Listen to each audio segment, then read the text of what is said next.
ಮಾನವಾರ್ಥಮಾವಿರ್ಭೂತಂ ಮಾನಮೇಯಾದಿಲಕ್ಷಕಂ ಶಿವರೂಪಂ ಶಿವಾನಂದಂ ವಂದ್ಯಂ ವಂದೇ ಜಗದ್ಗುರುಂ. ಪ್ರಾತಸ್ಮರಣೀಯ ಪೂಜ್ಯಪಾದ ಜಗದ್ಗುರು ಶಿವಾನಂದ ಮಹಾಸ್ವಾಮಿಗಳವರನ್ನು, ತತ್ಸ್ವರೂಪರಾದ ಪುರಾಣರತ್ನ ಪೂಜ್ಯ ಶ್ರೀ ಚನ್ನಬಸವ ಮಹಾಶ್ರೀಗಳವರನ್ನು, ತತ್ಸ್ವರೂಪರಾಗಿರುವಂತಹ ಪೂಜನೀಯ ವೇದಾಂತಕೇಸರಿ ಮಲ್ಲಿಕಾರ್ಜುನ ಅಪ್ಪಂಗಳವರನ್ನು ಕೂಡ ಸ್ಮರಣೆ ಮಾಡಿ, ಶಾಸ್ತ್ರಶ್ರವಣಕ್ಕೆ ಸಮ್ಮಿಲಿತರಾಗಿರುವಂತಹ ಶಿವಸ್ವರೂಪಿಗಳಾದ ತಮ್ಮೆಲ್ಲರಿಗೂ ಶರಣಾರ್ಥಿಗಳು.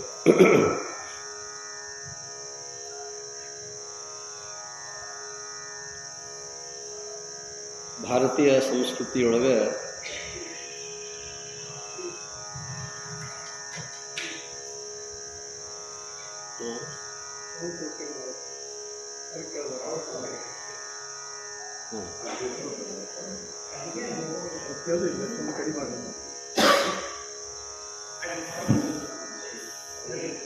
ಈಗ ನೋಡ್ರಿ, ಭಾರತೀಯ ಸಂಸ್ಕೃತಿಯೊಳಗೆ ನಮ್ಮ ತತ್ವಶಾಸ್ತ್ರದಲ್ಲಿ ಚತುರ್ವಿಧ ಪುರುಷಾರ್ಥಗಳಂತ ಬರ್ತಾವೆ. ಧರ್ಮ, ಅರ್ಥ, ಕಾಮ, ಮೋಕ್ಷ. ಇವು ನಾಲ್ಕು ಸಂಗತಿಗಳು ಬಹಳ ವಿಶೇಷವಾಗಿರುವಂತಹ ನಾಲ್ಕು ಅಂಶಗಳು. ನಮ್ಮ ಜೀವನ ಪದ್ಧತಿ ಅನ್ನುವಂಥದ್ದು ಇವಕ್ಕೆ ಚತುರ್ವಿಧ ಪುರುಷಾರ್ಥಗಳು ಅಂತ ಕರೀತಾರೆ. ಇವುಗಳನ್ನು ನಮ್ಮ ಜೀವನದಲ್ಲಿ ಅಳವಡಿಸಿಕೊಂಡಿವೆ ಅಂತಂದರೆ, ಒಂದು ಕಡೆಗೆ ವರ್ಣ, ಆಶ್ರಮ, ಚತುರ್ವಿಧ ಪುರುಷಾರ್ಥ. ವರ್ಣಗಳು ಅಂತಂತಂದ್ರೆ ಬ್ರಾಹ್ಮಣ, ಕ್ಷತ್ರಿಯ, ವೈಶ್ಯ, ಶೂದ್ರ. ಆಶ್ರಮ ಅಂತಂದ್ರೆ ಬ್ರಹ್ಮಚರ್ಯ, ಗೃಹಸ್ಥ, ವಾನಪ್ರಸ್ಥ, ಸನ್ಯಾಸಿ. ಇವು ನಾಲ್ಕರ ಗುಂಪುಗಳು ಇವೆಲ್ಲ. ವರ್ಣಗಳು ಅಂತಂದಾಗ ಆಧ್ಯಾತ್ಮಿಕವಾಗಿ ನಾವು ಸ್ವಲ್ಪ ವಿಚಾರ ಮಾಡಿಕೊಂಡು ನೋಡಿಕೊಂಡಾಗ ನಾವು ಭಾರಿ ಸಾಮಾಜಿಕವಾಗಿರ್ತಕ್ಕಂತಹ ಸ್ತರದಲ್ಲಿ ಹೋಗಿಬಿಟ್ಟಿವಿ. ನಾವು ಬ್ರಾಹ್ಮಣರು, ಅವರು ಕ್ಷತ್ರಿಯರು, ವೈಶ್ಯರು, ಇವರು ಶೂದ್ರರು ಅಂತ ತಿಳ್ಕೊಂಡು ನಾವು ಸಮಾಜವನ್ನು ಒಡೆದು ನಮ್ಮ ಅನುಕೂಲಕ್ಕೆ ಏನೇನೋ ಮಾಡ್ಕೊಂಡು ಬಿಟ್ವಿ ನಾವು. ಆದರೆ ಸಾಮಾಜಿಕವಾಗಿರ್ತಕ್ಕಂಥ ಚಿಂತನೆಗಿಂತಲೂ ವೈಯಕ್ತಿಕವಾಗಿ ವ್ಯಕ್ತಿಗತವಾಗಿ ನಾವು ಚಿಂತನೆಯನ್ನು ಮಾಡಿಕೊಂಡು ನೋಡಿದಾಗ ಇಲ್ಲಿ ಬ್ರಾಹ್ಮಣ ಅಂದರೆ ಯಾರು? ಜ್ಞಾನವುಳ್ಳವನು ಬ್ರಾಹ್ಮಣ. ಅವನು ಯಾವುದೇ ಇರಬಹುದು. ಜ್ಞಾನ ಯಾವ ಜ್ಞಾನ? ಬ್ರಹ್ಮಜ್ಞಾನ. ಬ್ರಹ್ಮಜ್ಞಾನ ಯಾವನಿಗುಂಟೋ ಅವನು ಬ್ರಾಹ್ಮಣ. ಇದು ಒಂದು ವರ್ಗ. ಅವ್ರದ್ದು ವೇದಾಧ್ಯಯನಗಳನ್ನು ಮಾಡೋದು ಹಾಗೂ ಸಂಧ್ಯಾವಂದನಾದಿಗಳನ್ನು ಮಾಡಿಕೊಂಡು ಪೂಜೆ ಪುನಸ್ಕಾರಗಳಲ್ಲಿ ತಮ್ಮನ್ನು ತಾವು ತೊಡಗಿಸಿಕೊಂಡು ಧಾರ್ಮಿಕ ವಿಧಿವಿಧಾನಗಳನ್ನು ಮಾಡ್ಕೊಂಡು ಹೋಗ್ತಕ್ಕಂಥ ಒಂದು ವರ್ಗ ಅದು. ಇದು ಬ್ರಾಹ್ಮಣ. ಇನ್ನು ಎರಡನೇದು ಕ್ಷತ್ರಿಯ. ಕ್ಷತ್ರಿಯ ಅಂತಂತಂದರೆ ಅವರು ವೀರ ಯೋಧರು. ಇಡೀ ನಮ್ಮ ಪ್ರದೇಶವನ್ನು ರಕ್ಷಣೆ ಮಾಡ್ತಕ್ಕಂತಹ ಒಂದು ವರ್ಗ ಅದು. ಅದಕ್ಕಾಗೇ ಮೀಸಲು. ಇದು ಒಂದು. ಇನ್ನು ವೈಶ್ಯ. ವೈಶ್ಯ ಅಂತಂತಂದ್ರೆ ವ್ಯಾಪಾರವನ್ನು ಮಾಡುವವನು. ಈ ಮೂರೂ ವರ್ಗಕ್ಕೂ ಅವ ಎಲ್ಲ ರೀತಿಯಾಗಿರ್ತಕ್ಕಂತಹ ವ್ಯವಹಾರಗಳನ್ನು ಮಾಡಿಕೊಡ್ಬೇಕು. ಅವು ಎಲ್ಲಿಂದರ ತರಿಸೋಲ್ಲ. ಸರಕುಗಳ ಸಾಮಾನುಗಳನ್ನು ಸಪ್ಲೈ ಮಾಡಬೇಕು. ಎಲ್ಲ ಕಡೆಗೂ ಅದನ್ನು ಬಟಬಟೆ ಮಾಡಬೇಕು. ಇದು ವೈಶ್ಯನ ಕೆಲಸ. ಇದು ಶೂದ್ರ ಅಂತಂತಂದ್ರೆ ಅತಿ ನಾವು ಏನೇನು ಕೆಲಸ ಕಾರ್ಯಗಳನ್ನು ಮಾಡಬೇಕಾಗಿತ್ತು ನಮ್ಮಿಂದ ಸಾಧ್ಯವಿಲ್ಲವೋ ಈ ಮೂರೂ ವರ್ಗದ ಸೇವೆಯನ್ನು ಅವರು ಮಾಡ್ತಾರೆ. ಹೀಗೆ ಮಾಡಿಕೊಂಡದ್ದಾಗಿತ್ತು ವ್ಯವಸ್ಥೆ. ಆದರೆ ನಾವು ಹೀಗೆ ತಿಳ್ಕೋಬೇಕಲ್ಲ, ಸಾಮಾಜಿಕವಾಗಿರ್ತಕ್ಕಂಥ ವ್ಯವಸ್ಥೆ ಅದಾಗಿದ್ದರೂ ಕೂಡ ವೈಯಕ್ತಿಕವಾಗಿ ವ್ಯಕ್ತಿಗತವಾಗಿ ನಾವು ನೋಡ್ಕೋಬೇಕಾಯ್ತು ಅಂತಂದ್ರೆ ನನಗೆ ತಿಳುವಳಿಕೆ ಅನ್ನೋದು ಮೊದಲು ಮಹತ್ವದ್ದು. ನಾನು ಯಾರು, ಆರು ನಾನೆಂದು ವಿಚಾರಿಸು, ಈ ಪ್ರಜ್ಞೆ ಅನ್ನುವಂಥದ್ದು ಮೊದಲು ನಮಗೆ ಬರಬೇಕು. ಈ ಪ್ರಜ್ಞೆ ಬಂತು ಅಂತಂದರೆ, ಬ್ರಹ್ಮಜ್ಞಾನದ ಪ್ರಜ್ಞೆ ಬಂತು ಅಂತಂತಂದ್ರೆ ಇವ ಬ್ರಾಹ್ಮಣ. ಅದನ್ನು ವಿಚಾರ ಮಾಡೋ ಹೊತ್ತಿನಾಗ ನಾ ಬ್ರಾಹ್ಮಣ. ಇನ್ನು ನನ್ನ ಪರಿಸರ, ನನ್ನ ಮನೆ, ನನ್ನ ಕುಟುಂಬ, ನನ್ನ ದೇಹ ಇವೆಲ್ಲವುಗಳನ್ನು ಸಂರಕ್ಷಣೆ ಮಾಡಿಕೊಳ್ಳುವಲ್ಲಿ ನಾವು ಹೋರಾಟ ಮಾಡಬೇಕಾಗುತ್ತೆ. ಆ ಹೋರಾಟ ಮಾಡೋ ಹೊತ್ತಿನಾಗ ನಾನೇ ಕ್ಷತ್ರಿಯ, ಬೇರೆ ಕ್ಷತ್ರಿಯ ಅಲ್ಲ, ಬೇರೆ ವರ್ಗ ಅನ್ನುವಂಥದ್ದಲ್ಲ. ಅವಾಗ ನಾನೇ ಕ್ಷತ್ರಿಯನ ಹೋರಾಟ ಮಾಡ್ತೀನಿ. ಯಾಕಂದರೆ ನನ್ನ ಪರಿವಾರ ಐತಿ. ಅದರ ಮೇಲೆ ಯಾರಾದರೂ ಪ್ರಹಾರ ಮಾಡಿದರು ಅಂತಂದರೆ, ಅಥವಾ ಬೇರೆ ಪ್ರಾಣಿಗಳು, ನಿಸರ್ಗ ಏನಾದರೂ ಇದನ್ನು ಮಾಡ್ತಿತ್ತು, ತೊಂದರೆ ಮಾಡ್ತಿತ್ತು ಅಂದರೆ ಅದನ್ನು ರಕ್ಷಣೆ ಮಾಡ್ತಕ್ಕಂಥ ಕೆಲಸ, ಜವಾಬ್ದಾರಿ ನನ್ನದಾಗಿರಬೇಕು. ಅವಾಗ ನಾನು ಕ್ಷತ್ರಿಯನಾಗಬೇಕು.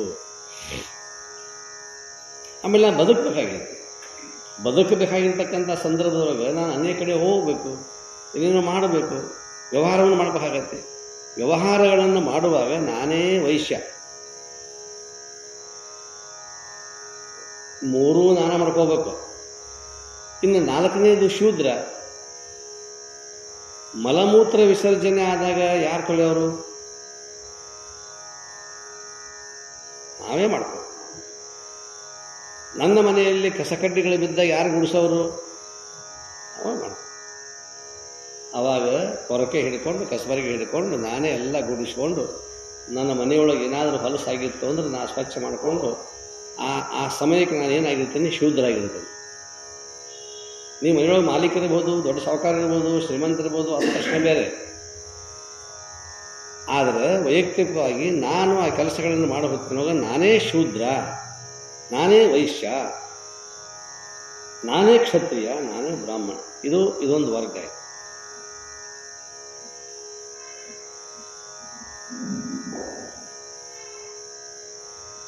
ಇವುಗಳಿಗೆ ವರ್ಣಗಳು ಅಂತ ಕರೆದವು. ಇನ್ನು ಆಶ್ರಮ ಪದ್ಧತಿ ಒಂದೈತೆ, ಬ್ರಹ್ಮಚರ್ಯ ಆಶ್ರಮ. ಬ್ರಹ್ಮಚರ್ಯ ಆಶ್ರಮ ಅಂತಂದ್ರೆ 6 ಅಥವಾ 8ನೇ ವಯಸ್ಸಿನಿಂದ ಪ್ರಾರಂಭ ಮಾಡಿಕೊಂಡು 25, 26, 27ನೇ ವಯಸ್ಸಿನವರೆಗೆ ಬರೀ ಅಧ್ಯಯನ ಮಾಡೋರು. ಯಾರೇ ಇರಲಿ, ಇವ್ರು 4 ವರ್ಗದವರು, ಯಾವ ಬೇಕಾದ ಜಾತಿಯವರು ಇರಲಿ, ಬ್ರಾಹ್ಮಣರಿರಲಿ, ಕ್ಷತ್ರಿಯ ಇರಲಿ, ವೈಶ್ಯ ಇರಲಿ, ಶೂದ್ರ ಇರಲಿ, ಇವರು 25ರಿಂದ ಹಿಡ್ಕೊಂಡು 27 ವರ್ಷದವರೆಗೂ ವೇದಾಧ್ಯಯನಗಳನ್ನೇ ಮಾಡಬೇಕು, ಅಥವಾ ಬಿಲ್ಲು ವಿದ್ಯೆಯನ್ನೇ ಕಲಿಬೇಕು, ಅಥವಾ ನಮ್ಮ ಮನೆತನಕ್ಕೆ ಪೋಷಕ ಆಗಿರ್ತಕ್ಕಂಥ ಏನಾದರೂ ವಿದ್ಯೆಯನ್ನೇ ಕಲಿತುಕೊಳ್ಬೇಕು. ವ್ಯವಸಾಯವೇ ಇರಲಿ, ಕೃಷಿ ಕಾಯಕನೇ ಇರಲಿ, ಬಡಿಗೆತನ ಇರಲಿ, ಕುಂಬಾರಿಕೆ ಇರಲಿ, ಚಮ್ಮಾರಿಕೆ ಇರಲಿ, ಏನು ಬೇಕಾಗಿದ್ದರೂ ಸಹಿತ ಅಲ್ಲಿವರೆಗೆ ಅಧ್ಯಯನ ಆಗಬೇಕು. ಅದರಲ್ಲಿ ಮಾಸ್ಟ್ರಿ ಪಡ್ಕೋಬೇಕು, ಅವನು ಪ್ರಭುತ್ವ ಪಡ್ಕೊಳ್ಬೇಕು. ಇದು ಬ್ರಹ್ಮಚರ್ಯ ಆಶ್ರಮ. ಅದು ಮುಗಿದ ತಕ್ಷಣ 27, 28ನೇ ವಯಸ್ಸಿಗೆ ಮದುವೆ ಮಾಡ್ಕೊಳ್ಳೇಬೇಕು ಅವನು. ಯಾಕಂದ್ರೆ ಪಿತೃಋಣ ತೋರಿಸ್ಬೇಕು. ಮಾತಾಪಿತೃಋಣ ಐತಿ. ಆ ಋಣವನ್ನು ತೀರಿಸಲಿಕ್ಕೆ ಇವನು ಮದುವೆ ಮಾಡ್ತಾನೆ. ಒಬ್ಬ ಯೋಗಿನಾಗಿರ್ತಕ್ಕಂಥ ಸತ್ಪುತ್ರನನ್ನು, ಸತ್ಪುತ್ರಿಯನ್ನು ಕೊಡಬೇಕು ಸಮಾಜ. ಇಷ್ಟ ಆಯಿತು. ಇದು ಗೃಹಸ್ಥಾಶ್ರಮ ಸ್ವೀಕಾರ. ಇದು ಎಲ್ಲಿವರೆಗೆ ಅಂದರೆ 60 ವರ್ಷದವರೆಗೆ, 55ರಿಂದ 60 ವರ್ಷ. 60 ವರ್ಷಕ್ಕೆ ನಾವು ನಿವೃತ್ತಿ ಆಗಬೇಕು ಸಂಸಾರದಿಂದ. ಅದು ನಮ್ಮ ಶಾಸ್ತ್ರ ಪದ್ಧತಿ. ಅದು 60 ವರ್ಷಕ್ಕೆ ನಿವೃತ್ತಿಯಾಗಿ ಬರೀ ಮಾರ್ಗದರ್ಶನ ಮಾಡೋದು. ಸಮಾಜಕ್ಕೆ ಮಾರ್ಗದರ್ಶನ, ಮನೆತನದಲ್ಲಿ ಮಾರ್ಗದರ್ಶನ. ನಿನ್ನನ್ನು ಕುರಿತುಕೊಂಡು ಯಾರಾದರೂ ಏನು ಸಹಾಯ ಕೇಳಕ್ಕೆ ಬಂದ್ರೆ, ಏನಾದರೂ ವಿಚಾರಗಳನ್ನು ಕೇಳಕ್ಕೆ ಬಂದರೆ ಅದನ್ನು ಮಾರ್ಗದರ್ಶನ ಮಾಡೋದು. ಜೊತೆಗೆ ಒಂದು ಸ್ವಲ್ಪ ಸತ್ಸಂಗ, ವಾನಪ್ರಸ್ಥಾಶ್ರಮದಲ್ಲಿ ಇದ್ದುಕೊಂಡು ಅದನ್ನು ಕೆಲಸ ಮಾಡ್ಕೊಂಡು ಹೋಗೋದು. ಆತ್ಮಚಿಂತನೆ ಪ್ರಾರಂಭ ಆಯ್ತಲ್ಲಿ. 4ನೇದು ಸನ್ಯಾಸಾಶ್ರಮ, ಕೊನೆಯದು. ಎಲ್ಲರೂ ಸನ್ಯಾಸಿಗಳಾಗಬೇಕಂತಾರೆ ಅವರು.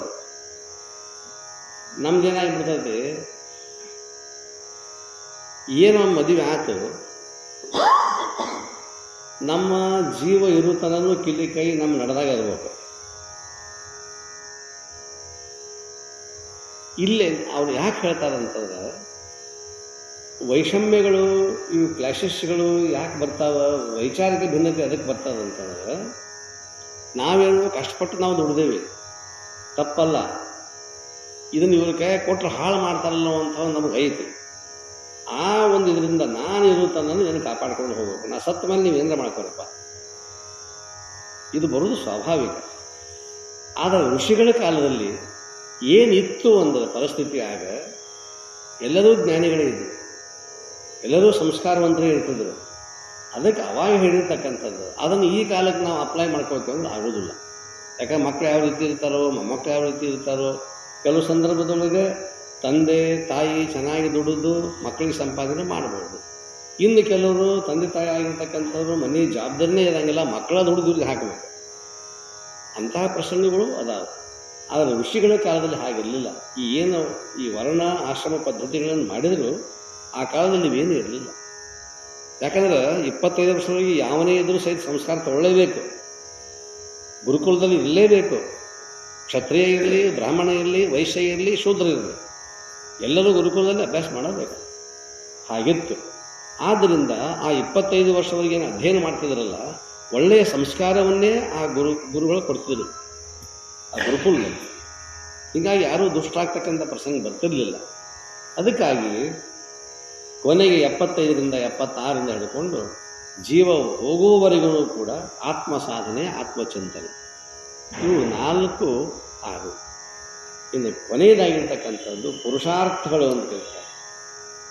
ಈ ಪುರುಷನಿಗೆ ಅಥವಾ ಈ ವ್ಯಕ್ತಿಗೆ ಇವನ ಸಂಪತ್ತು ನಿಜವಾದ ಯಾವುದು ಅಂತಂದರೆ 4 ಪುರುಷಾರ್ಥಗಳು: ಧರ್ಮ, ಅರ್ಥ, ಕಾಮ, ಮೋಕ್ಷ. ಇವಕ್ಕೆ ಚತುರ್ವಿಧ ಪುರುಷಾರ್ಥಗಳು ಅಂತ ಕರೀತಾರೆ. ಧರ್ಮ ಇದು ಮೊದಲನೇ ನೆಲೆಗಟ್ಟಿದೆ. ಮನೆಯನ್ನು ಕಟ್ಟಬೇಕಾದ್ರೆ ಹೆಂಗೆ ನಾವು ಪಾಯ ಹಾಕ್ತೀವಿ, ಆ ರೀತಿಯೊಳಗೆ ಈ ಮುಂದಿನ 3 ನಿಲ್ಲಬೇಕಾದ್ರೆ ಇದ್ರ ಮೇಲೆ ನಿಲ್ಲಬೇಕು. ಧರ್ಮದ ತಳಹದಿ ಮೇಲೆ ನಿಲ್ಲಬೇಕು. ಧರ್ಮ ಅಂದ್ರೆ ಏನು? ರಕ್ಷಣೆ ಮಾಡೋದು. ಏನನ್ನು ರಕ್ಷಣೆ ಮಾಡೋದು? ಸಂಸ್ಕೃತಿಯನ್ನು ರಕ್ಷಣೆ ಮಾಡೋದು. ಮತ್ತೇನು ಮಾಡೋದು? ನಮ್ಮ ಧರ್ಮ ಏನು ಅಂತಂತಂದ್ರೆ, ಯಾರ್ಯಾರು ಯಾವ್ಯಾವ ಕಾಯಕವನ್ನು ಮಾಡ್ತಾರೆ, ಕಾಯಕದ ನಿಯಮಗಳನ್ನು ಅನುಸರಿಸ್ಕೊಂಡು ಹೋಗೋದೇ ಒಂದು ಧರ್ಮ. ಇದು ಧರ್ಮ ಅಂದ ಕೂಡಲೇ ನಾವು ಬೇರೆ ಬೇರೆ ನಾವೇನು ಮಾಡ್ಕೊಂಡಿದ್ದೇವೆ, ಮಾನವ ನಿರ್ಮಿತವಾಗಿರ್ತಕ್ಕಂಥ ಧರ್ಮಗಳು ಬೇರೆ. ಇಲ್ಲಿ ಧರ್ಮ ಅಂತಂತಂದರೆ ನ್ಯಾಯದಿಂದ ನಡೆಯೋದು. ಯುಧಿಷ್ಠಿರ ಇದ್ದ, ಧರ್ಮರಾಜ ಇದ್ದ, ನ್ಯಾಯದಿಂದ ನಡೀತಕ್ಕಂಥವನು. ಯಾವುದೇ ಜಾತಿಯವರು ಬರಲಿ, ನ್ಯಾಯ ಅಂದ್ರೆ ನ್ಯಾಯ. ಇಲ್ಲಿ ಧರ್ಮ ಅನ್ನೋದಕ್ಕೆ ಅರ್ಥ ನ್ಯಾಯದಿಂದ ನಡೆಯಬೇಕು. ಯಾರಿಗೋ ಯಾವ ವರ್ಗಕ್ಕೂ ಅನ್ಯಾಯ ಅಂತಕ್ಕಂಥದ್ದು ಆಗಬಾರದು. ಇದು ಧರ್ಮ. ಅದಕ್ಕೆ ಭಗವದ್ಗೀತೆ ಹೇಳ್ತದೆ, ಸ್ವಧರ್ಮೇ ನಿಧನಂ ಶ್ರೇಯ. ಸ್ವಧರ್ಮ ಅನ್ನುವಂಥದ್ದೈತಿ. ವೃತ್ತಿಧರ್ಮ ಅಂತ ಕರೀತಾರೆ. ವೃತ್ತಿಧರ್ಮ, ಕಾಯಕ ಧರ್ಮ, ವ್ಯಕ್ತಿ ಧರ್ಮ, ನೀತಿ ಧರ್ಮ, ಪ್ರತಿಯೊಂದಕ್ಕೂ ಧರ್ಮ ಅನ್ನುವಂಥದ್ದು. ನಿನ್ನ ಧರ್ಮ ಅಲ್ಲಪ್ಪ ಇದು ಸಹಜಂತಿರ್ತೀನಿ. ಇದು ನಿನ್ನ ಧರ್ಮನೂ ಅಲ್ಲ. ಇಲ್ಲೇನು ಧರ್ಮ ಹಂಗಾರ ಅಂದ್ರೇನು? ನಿನ್ನ ರೀತಿ ಅಲ್ಲ ಅಂತ. ನಿನ್ನ ರೀತಿ ಅದು ಅಲ್ಲ. ಈಗ ನಡ್ಕೊಳ್ಳೋದು ನಿನ್ನ ರೀತಿ ಅಲ್ಲ. ರೀತಿ ಅನ್ನೋದಕ್ಕೆ ಧರ್ಮ ಅಂತ ಹೆಸರಿಟ್ಟರು. ಇಲ್ಲಿ ಧರ್ಮ ಅಂದ ಕೂಡ ನಾವೇನು ಬಿಡ್ತೀವಿ, ಬೌದ್ಧ ಧರ್ಮ, ಇಸ್ಲಾಂ ಧರ್ಮ, ಜೈನ ಧರ್ಮ, ಹಿಂದೂ ಧರ್ಮ, ಆ ಧರ್ಮ, ಜಾತಿ ಹಿಡ್ಕೊಂಡು ನಾವು ಧರ್ಮ ಮಾಡ್ತೀವಿ. ಇದು ಧರ್ಮ ಅಲ್ಲ. ನಡ್ಕೊಳ್ಳೋದು ರೀತಿ ನೀತಿಗಳನ್ನು ನಾವು ಜೀವನದಲ್ಲಿ ಯಾವ ರೀತಿಯಾಗಿ ನಾವು ಅಳವಡಿಸ್ಕೊಂಡು ಹೋಗಬೇಕು ಅನ್ನೋದಕ್ಕೆ ಧರ್ಮ ಅಂತ ಇದೆ. ಆ ಧರ್ಮದ ತಳಹದಿಯ ಮೇಲೆ ಮುಂದಿನ ಎರಡನೇದು ಕಾಮ. ನೀವು ಬೇಕಾದಷ್ಟು ಕಾಮ ಅಂದರೆ ಇಲ್ಲಿ ನಮಗೆ ಏನು ಇಚ್ಛೆ ಆಗುತ್ತೆ ಆ ವಸ್ತುವನ್ನು ಸಂಪಾದನೆ ಮಾಡೋದು, ಅದು ಕಾಮ. ಬೇಕಾದ ವಸ್ತು ಇರ್ಬೋದು, ಭೂಮಿ, ಸೀಮೆ, ಧನ, ಕನಕ, ವಸ್ತು, ವಾಹನ, ಕಾಮಿನಿ ಎಲ್ಲವೂ ಆ ಕಾಮದಲ್ಲಿ ಬಂದು ಹೋಗ್ಬೋದು. ಯಾವುದರ ಮೇಲೆ ನಿನಗೆ ಪ್ರೀತಿ ಇದೊಂದು ವಸ್ತು ಐತಿ, ಇದೊಂದು ವಸ್ತ್ರ, ಈ ವಸ್ತ್ರದ ಮೇಲೆ ನನಗೆ ಇಚ್ಛೆ ಆಯಿತು, ಇದು ಕಾಮ. ಇದನ್ನು ಸಂಪಾದನೆ ಮಾಡೋದು ನನ್ನ ಧರ್ಮ. ಅಂದರೆ ಧರ್ಮದ ತಳಹದಿಯ ಮೇಲೆ ಇದನ್ನು ಸಂಪಾದನೆ ಮಾಡು. ಯಾರ ಹತ್ತಿರ ಇರತಕ್ಕಂಥದ್ದನ್ನು ಅಪಹರಣ ಮಾಡಿ ಅಲ್ಲ, ನೀನು ಸಂಪಾದನೆ ಮಾಡು. ಮತ್ತು ಅದು ತಗೊಂಡಾರ ನನಗೆ ಇಚ್ಛೆ ಆಗೈತೆ ಅಂತಂತಂದ್ರೆ ಧರ್ಮ. ಧರ್ಮದ ತಳಹದಿಯ ಮೇಲೆ ಕಾಮ. ಅದೇ ಧರ್ಮದ ತಳಹದಿಯ ಮೇಲೆ ಮುಂದೆ ಅರ್ಥ. ಅರ್ಥ ಅಂದರೆ ಸಂಪತ್ತು. ಬೇಕಾದಷ್ಟು ಗಳಿಸಲು ಬೇಡ ಅಂತ ಬೇಕಾದಷ್ಟು. ಅದು ಅನ್ಯಾಯೇನ ಅರ್ಥ ಸಂಚಯ ಅಲ್ಲ. ಅನ್ಯಾಯದಿಂದ ಅರ್ಥ ಸಂಚಯ ಅಂತಕ್ಕಂಥದ್ದು ಮಾಡೋದಲ್ಲ. ಇದಕ್ಕೆ ಅರ್ಥ ಅಂದ್ರೆ ಸಂಪತ್ತು. ಧರ್ಮ, ಅರ್ಥ, ಕಾಮ, ಇನ್ನು ಮೋಕ್ಷ. ಇವು ಮೂರೂ ಸರಿಯಾಗಿ ನಡೆದು ಬಂದರೆ ನಮ್ಮ ಮೋಕ್ಷಕ್ಕೆ ನಾವು ಎಲಿಜಿಬಲ್ ಆದೀವಿ. ಎಲಿಜಿಬಲ್. ಈ ಹುಡುಗರು ಸೀಟ್ ಪರೀಕ್ಷೆ ಕುಂದಿರ್ತಾರೆ, ಇಷ್ಟು ರ್ಯಾಂಕ್ ಬಂದರೆ ಎಲಿಜಿಬಲ್ ಆದ್ರೆ ಅವರು ಅಷ್ಟು ರ್ಯಾಂಕ್ ಒಳಗೆ ಬರಲಿಕ್ಕೆ ಎಲಿಜಿಬಲ್ ಇಲ್ಲ, ನಾನ್ ಎಲಿಜಿಬಲ್. ಹಂಗಿಲ್ಲಿ ಧರ್ಮ, ಅರ್ಥ, ಕಾಮ ಇವುಗಳನ್ನು ಸರಿಯಾಗಿ ನಾವು ಯಾವುದೇ ವರ್ಗ ಇರಲಿಲ್ಲ ಸರಿಯಾಗಿ ನಡೆಸ್ಕೊಂಡು ಬಂದುಬಿಟ್ಟಿವಿ ಅಂತಂದ್ರೆ ಮೋಕ್ಷಕ್ಕೆ ಎಲ್ಲರೂ ಕೂಡ ಅರ್ಹತೆಯನ್ನು ಪಡಿತೀವಿ. ಇದೊಂದು ಸಿಸ್ಟಮ್ ಇದೆ, ಇದೊಂದು ಪದ್ಧತಿ ಇದೆ. ಇದು ನಮ್ಮ ಸಂಸ್ಕೃತಿ, ಹಿಂದೂ ಸಂಸ್ಕೃತಿ ಅಂತಕ್ಕಂಥದ್ದು. ಈ ರೀತಿಯಾಗಿ ಅಳವಡಿಸ್ಕೊಂಡು ಬಂದಿರತಕ್ಕಂಥದ್ದು. ಇಷ್ಟು ಮಾಡ್ಕೊಂಡು ಬಂದಂಥದ್ರಲ್ಲಿ ಈ ಧರ್ಮ, ಅರ್ಥ, ಕಾಮ, ಮೋಕ್ಷ ಇವುಗಳನ್ನು ಸಂಪಾದನೆ ಮಾಡಬೇಕಾಗಿತ್ತು, ಅನುಸರಿಸಬೇಕಾಗಿತ್ತು. ಇವುಗಳನ್ನು ಆಚರಣೆಯಲ್ಲಿ ತರಬೇಕಾದ್ರೆ ನಮಗೆ ಮುಖ್ಯವಾಗಿ ಬೇಕಾದದ್ದು ಯಾವುದು? ಮುಖ್ಯವಾಗಿ ಒಂದು ಬೇಕಲ್ಲ, ಹೌದು, ಮನಸ್ಸು. ಆ ಮನಸ್ಸು ಎದುರಾಗಿರಬೇಕು, ದೇಹ, ಈ ಶರೀರ ಅನ್ನುವಂಥದ್ದು ಬೇಕಲ್ಲ. ಧರ್ಮವನ್ನು ಆಚರಣೆ ಮಾಡಲಿಕ್ಕೆ ಶರೀರ ಬೇಕು, ಮುಂದೆ ಅದು ಬರ್ತದೆ ನಿಮ್ಗೆ ಹೇಳಿದ್ದು, ಅದು ಬೇಕ. ಮೊಟ್ಟ ಮೊದಲು ಪ್ರಪಂಚವನ್ನು ಮಾಡ್ರಿ, ಪಾರಮಾರ್ಥವನ್ನು ಮಾಡ್ರಿ, ಏನು ಬೇಕಾದ ಮಾಡಬೇಕಾದ್ರೆ ಸಹಿತ ಮೊಟ್ಟ ಮೊದಲು ಸಾಧನ ಶರೀರ. ಸಬಲವಾಗಿರ್ತಕ್ಕಂಥ ಶರೀರ, ದುರ್ಬಲವಾಗಿರ್ತಕ್ಕಂಥ ಶರೀರ ಅಲ್ಲ, ಈ ಶರೀರ ಬೇಕು. ಈ ಪ್ರಕೃತಿ ಅಂತಾರೆ, ಇದಕ್ಕೆ ಪ್ರಕೃತಿ ಅಂತ ನಮ್ಮನ್ನು ಕೇಳ್ತಿರ್ತಾರೆ, ಪ್ರಕೃತಿ ಹೆಂಗೈತಿರಪ್ಪ ನಿಮ್ಮದು ಅಂತ ಹೇಳ್ತಾರೆ. ಶರೀರಕ್ಕೆ ದೊಡ್ಡವ್ರನ್ನ ಕೇಳ್ತಿರ್ತಾರೆ, ಪ್ರಕೃತಿ ಹೆಂಗದಂತ ಕೇಳ್ತಾರೆ. ಪ್ರಕೃತಿ ಅಂದ್ರೆ ಈ ಹೊರಗೆ ತೋರ್ತಕ್ಕಂಥ ಶರೀರ. ಅದರ ಜೊತೆಗೆ ಮನಸ್ಸು, ಇವೆರಡರ ಸಮ್ಮಿಶ್ರಣದಿಂದ ಈ ವ್ಯಕ್ತಿಯ ಜೀವನ ಅಂತಕ್ಕಂಥ. ಈಗ ನಾವೇನು ಮಾಡಕತ್ತೀವಿ? ಕರ್ಮಯೋಗ, ಭಕ್ತಿಯೋಗ, ಯೋಗ ದರ್ಶನ, ಕೊನೆಗೆ ಜ್ಞಾನಯೋಗ, ಇವು ನಾಲ್ಕನ್ನು ಸಂಪಾದನೆ ಮಾಡೋರಿಗೆ ನಾವು. ಈ ನಾಲ್ಕನ್ನು ಸಂಪಾದನೆ ಮಾಡೋಳಗೆ ಶರೀರ ಒಂದು ವೇಳೆ ಇದಕ್ಕೆ ಸಾಥ್ ಕೊಡಲಿಲ್ಲ ಅಂದ್ರೆ ನಾವು ಏನು ಮಾಡಿ ಏನು ಪ್ರಯೋಜನ? ಶರೀರ ಸರಿ ಇಲ್ಲ, ಶರೀರದಲ್ಲಿ ಅನೇಕ ವ್ಯಾಧಿಗಳು, ಇಂದ್ರಿಯಗಳು ಸರಿ ಇಲ್ಲ. ಮತ್ತು ಇಂದ್ರಿಯಗಳು, ಶರೀರ ಸರಿ ಇಲ್ಲ ಅಂತಂದ್ರೆ ಮನಸ್ಸು ಹೆಂಗೆ ಸರಿ ಇರ್ತದೆ? ಆ ಮನಸ್ಸು ಯಾವತ್ತೂ ಇದ್ರ ಮೇಲೆ ಇದೆ, ಶರೀರದ ಮೇಲೆ ಇದೆ. ಏನು ಹಿಂಗಾತು ಶರೀರ ಅಂತಂದಾಗ ಮೋಕ್ಷದ ಚಿಂತನೆ ಹೆಂಗೆ ಮಾಡಕ್ಕೆ ಸಾಧ್ಯ ಆಕೈತಿ? ಅದಕ್ಕೆ ಹಿಂಗೆ ಯಾಕೆ ಆತು ಅಂತಂತಂದ್ರೆ ನಾವು ತಪ್ಪೇವಿ, ಕೆಲವೊಂದು ನಿಯಮಗಳನ್ನು ನಾವು ತಪ್ಪೇವಿ. ಆ ನಿಯಮಗಳನ್ನು ಅವ್ರು ಹೇಳ್ತಾರೆ. ನಾವು ಯಾಕಿಷ್ಟು ನಿಮಗೆ ಶುದ್ಧಿ ಬಳಸಿ ವರ್ಣ, ಆಶ್ರಮ, ಪುರುಷಾರ್ಥ ಇವೆಲ್ಲವುಗಳನ್ನು ಹೇಳ್ಕೊಂಡು ಬಂದು ನಾನು ಯಾಕೆ ಧರ್ಮ, ಅರ್ಥ, ಕಾಮ, ಮೋಕ್ಷ ಇವುಗಳನ್ನು ಹೇಳಲಿಕ್ಕೆ ಕಾರಣ ಅಂತಂದರೆ ಇವೆಲ್ಲವುಗಳನ್ನು ಆಚರಣೆ ಮಾಡಲಿಕ್ಕೆ ಶರೀರ ಸುಸ್ಥಿರವಾಗಿರಬೇಕು, ಭಾಳ ಚಲೋ ಇರಬೇಕು. ಹಾಗಾಗಿ ಇದು ಇರಬೇಕಾಗಿತ್ತು ಅಂದ್ರೆ, ಚಲೋತ್ತಂಗೆ ಇರಬೇಕಾಗಿತ್ತು ಅಂತಂದ್ರೆ ಶಿಸ್ತು ಊಟ ಮಾಡಬೇಕು, ಆನಂದವಾಗಿ ಊಟ ಮಾಡಬೇಕು. ಇಲ್ಲ ಅದು ಹಂಗೆ ಊಟ ಮಾಡ್ಕೊತ ಕೂದ್ರೆ ಕೆಲಸ ಆಗೋದು ಅಂತ ತಿಳ್ಕೊಂಡು ಬರೀ ಉಪವಾಸ ಬಿಡೋದು. ಏನು ಸಾಧನೆ ಮಾಡೋರಿದೆ ನಾವು? ಪರಮಾತ್ಮನ ಚಿಂತನೆ ಮಾಡಿಕೊಂಡು ಪರಮಾತ್ಮನ ಒಲಿಸ್ಕೊಳ್ಳೋರಿದ್ದೀವಿ, ಆತ್ಮ ಸಾಕ್ಷಾತ್ಕಾರ ಮಾಡ್ಕೊಳ್ಳೋರಿದ್ದೀವಿ. ಆತ್ಮ ಸಾಕ್ಷಾತ್ಕಾರ ಮಾಡ್ಕೋಬೇಕಾಗಿತ್ತಂದ್ರೆ ಇಷ್ಟು ಹೊಟ್ಟೆ ತುಂಬ ಊಟ ಮಾಡೋದು ಸಾಧ್ಯ ಐತೇನೋ? ಇಲ್ಲ. ಮತ್ತು ಉಪವಾಸದ ಸಾಧ್ಯ ಐತೇನೋ? ಅಲ್ಲ, ನಮ್ಮ ಉಪವಾಸ ಬೇರೆ ಬಿಡ್ರಿ, ನಾವು ಮಾಡೋ ಉಪವಾಸ ಬೇರೆ. ಈ ಮನೆ ಪಾರ್ವತಿ ಮಾಡಿದ್ಲು ಹುಲ, ಆಕೆ ಮಾಡಿದ್ದು ಅದ್ಭುತವಾಗಿರ್ತಕ್ಕಂಥ ಉಪವಾಸ. ಅದು ಉಪವಾಸದಲ್ಲಿ ತಪಸ್ಸೈತಲ್ಲಿ. ನಾವೇನು ಮಾಡ್ತೀವಿ? ಇವತ್ತು ನಾವು ಉಪವಾಸ ನಾವೇನು ತೊಗೊಳ್ಳೋದಿಲ್ಲ ಅಂತಂತಾರೆ. ತೊಗೊಂಡೇ ಇರ್ತಾರೆ. ಹೆಂಗೆ ಆಕೈತೆ ಅಂತಾರೆ? ಉಪವಾಸದ ದಿವಸ ಒಂದು ರೊಟ್ಟಿ ತಿಂದು ಆರಾಮಿರೋದು ಚಲೋ. ಅದಕ್ಕಿಂತ ಕೆಟ್ಟ ಖರ್ಚು ಇದ್ದೈತಿ ಜಾಸ್ತಿ. ಹಾಂ, ಅದಕ್ಕೆ ನಮಗೆ ಅನಿಸ್ತಿರ್ತೈತಿ, ಏನು ಉಪವಾಸ ಅನ್ನೋದು, ಏನೆಲ್ಲ ಸಾಮಾನು ತರೋದು, ರೊಟ್ಟಿ ಏನು ಖರ್ಚಾಗೋದೈತಿ. ಮುಂಜಾನೆ ಹಂಗೆ ಮಾಡಿರ್ತೈತಿ, ಇಲ್ಲ ರಾತ್ರಿ ಹೆಚ್ಚು ರೊಟ್ಟಿ ಉಳಿದಿರ್ತಾವೆ, ಮುಂಜಾನೆ ಮೊಸರು ಇರ್ತೈತಿ, ಅವ್ರಿಗೆ ಖಾರ ಇರ್ತೈತಿ, ಹಾಕೊಂಡು ಊಟ ಮಾಡಿಬಿಟ್ರೆ ಮುಗಿತೀನಿ. ಯಾರೇ ಸಂತಾನ ಉಪವಾಸ ಅದಲ್ಲ, ಹಾಗಿಲ್ಲ. ಉಪವಾಸದ ಹೆಸರಿನ ಮೇಲಿಂದ ಇದಕ್ಕೆ 10 ರೂಪಾಯಿ ಖರ್ಚಾಗೈತೆ ಅಂದ್ರೆ 90 ರೂಪಾಯಿ ಜಾಸ್ತಿ ಅದಕ್ಕೆ ಖರ್ಚಾಗೈತೆ. ಈ ಉಪವಾಸ ಅಲ್ಲ ಅವ್ರು ಹೇಳೋದು. ಉಪವಾಸ ಅನ್ನೋದಕ್ಕೆ ನಾವು ಹೆಂಗೆ ವ್ಯಾಖ್ಯಾನ ಮಾಡ್ತೇವೆ ಅಂತಂದ್ರೆ, ಉಪ ಅಂದ್ರೆ ಸಮೀಪ, ಉಪ ಅಂದ್ರೆ ಸಮೀಪ, ವಾಸ ಅಂದ್ರೆ ಇರೋದು. ಉಪ ಅಂದ್ರೆ ಸಮೀಪ, ಸಮೀಪ ಅಂದ್ರೆ ಭಗವಂತನ ಸಮೀಪಕ್ಕೆ ಇರೋದು ಉಪವಾಸ ಅಂತ ಹೇಳ್ತಾರೆ. ಇಲ್ಲಿ ನಾವು ಏನು ಮಾಡೇವಿ, ಉಪವಾಸ ಅಂತಂತಂದ್ರೆ ಉಪ ಸಮೀಪ ಇರೋದು, ವಾಸ ಎಲ್ಲಿ ಎಲ್ಲೆಲ್ಲಿ ಚಲೋ ಚಲೋ ವಾಸ ಇರ್ತದಲ್ಲ ಅಲ್ಲೇ ಇರೋದು. ಗೊತ್ತದ ನಿಮಗೆ? ಚಲೋ ವಾಸನೆ ಬರ್ತದೆ ಅಲ್ಲೇ ಇರೋದು. ಮತ್ತು ಚಲೋ ವಾಸನೆ ಬರೋದು ಎಲ್ಲೇ? ಅಡಿಗೆ ಮನೆಯಾಗ. ಅಡಿಗೆ ಮನೆ ಬಿಟ್ಟು ಹೊರಗೆ ಹೋಗಿಲ್ಲ ಉಪವಾಸ. ಉಪ ಅಂದ್ರೆ ಸಮೀಪ, ಅಲ್ಲೇ ಇರೋದು, ಪಡ್ಸಾಲೆ ಸಹಿತ ಬರಂಗಿಲ್ಲ. ಇದು ಅಲ್ಲ, ಉಪ ಸಮೀಪ, ಭಗವಂತನ ಸಮೀಪಕ್ಕೆ ಇರೋದಕ್ಕೆ ಉಪವಾಸ ಅಂತೀವಿ. ಇನ್ನು ಏಕಾದಶಿ ಅಂತ ಕರಿತೀವಿ. ಪಂಢರಪುರ ಏಕಾದಶಿ ಮಾಡ್ತಾರೆ, ಅದು ಹೆಸರೇ ಹೇಳ್ತದೆ ಏಕಾದಶ. 11 ಇಂದ್ರಿಯಗಳದ, ಅವೆಲ್ಲ ಕೂಡಿಸಿ ಏಕಾದಶಿ ಅಂತ ಕರೆದ.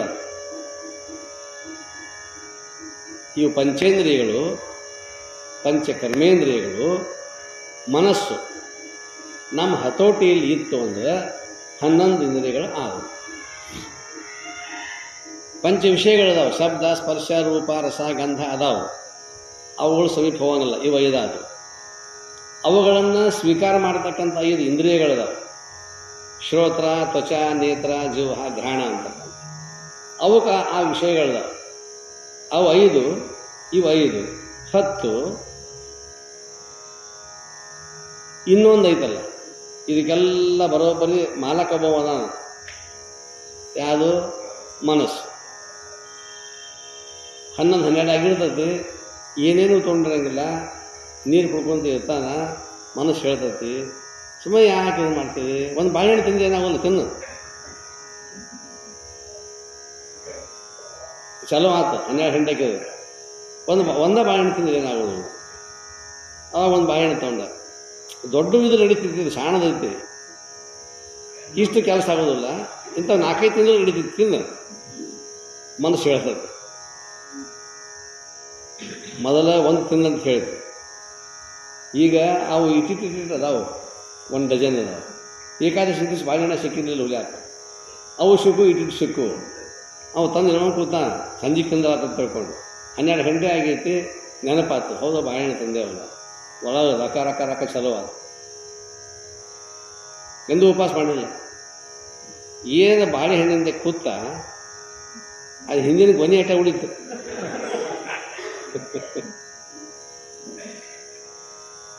ಮನಸ್ಸು ಅಲ್ಲಿ ತನೂ ಬರೋಬರಿ ಇದ್ದ, 12 ತನೂ ಬರೋಬರಿ ಇದ್ದ, 1 ಗಂಟೆ ತನೂ ಬರೋಬರಿ ಇದ್ದ. ಕೊನೆಗೆ ನಿರ್ಣಯ ಮಾಡ್ದ, ಮನಸ್ಸು ನಿರ್ಣಯ ಮಾಡ್ತೈತಿ, ನೋಡು ನನಗೆ ಕೆಲಸ ಆಗೋದಿಲ್ಲ, ಈಗೇನು 6 ತಾಸು ಮಾಡಿಲ್ಲ, ಅದು ದೇವ್ರಿಗೆ ಮುಟ್ಟೈತಿ, ಅದು ಬಿಟ್ಬಿಡೋಣ, ಇನ್ನು ಮುಂದಿನ ತೊಗೊಂಡು ಹಿಂಗೆ ಹೇಳ್ತದೆ ಮನಸ್ಸದ. ಹಿಂಗೆ ಮನಸ್ಸು ಅದು ಏಕಾದಶ, ಅದು 11ನೇದ್ದು. ಅದರ ಬೆನ್ನು ಹತ್ತಿ ಇಂದ್ರಿಯಗಳು ಹೋದು ಮುಂದಿರುವವು 12 ಅದಾವಲ್ಲ, ಇವು 11 ಇಂದ್ರಿಯಗಳದಾವೆ. ಪಂಚ ಕರ್ಮೇಂದ್ರಿಯ, ಪಂಚ ವಿಷಯಗಳು, ಪಂಚ ಜ್ಞಾನೇಂದ್ರಿಯ, 5, 5, 10, ಮನಸ್ಸು 1, ಇವು 12 ಅದಾವಲ್ಲ, 1 ಡಜನ್. ಅದಕ್ಕೆ ಇದು ಹೇಳುತ್ತೆ ಮನಸ್ಸು, ತಗೋ ಎಲ್ಲ ಖಾಲಿ.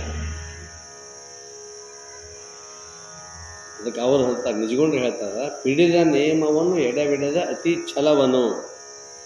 ಸಂಜೆ 5 ಗಂಟೆ ತನೂ ಗೋಧೂಳಿ ಮುಹೂರ್ತ ತನೂ ಏನೂ ತಗೋಬಾರ್ದೇನು ಮೊದಲು ಮನುಷ್ಯ ಮಾಡ್ಕೊಂಡಿದ್ದಲ್ಲ, ಅದು ದೃಢ ಇರಲಿ. ಮೈಂಡ್ ಸೆಟ್ ಅಂತಿರ್ತದೆ ಸರ್, ಮೈಂಡ್ ಸೆಟ್ ಅಂತಿರ್ತದೆ. ಈಗ ನಾನು ನಸಿಕಿನ 4 ಗಂಟೆಗೆ ಏಳಬೇಕಂತ ತಿಳ್ಕೊಂಡು ನಾವು ಇದು 50 ವರ್ಷದ ಹಿಂದಿನ ಸುದ್ದಿ ಹೇಳ್ತೇನೆ, ಈಗಲ್ಲ.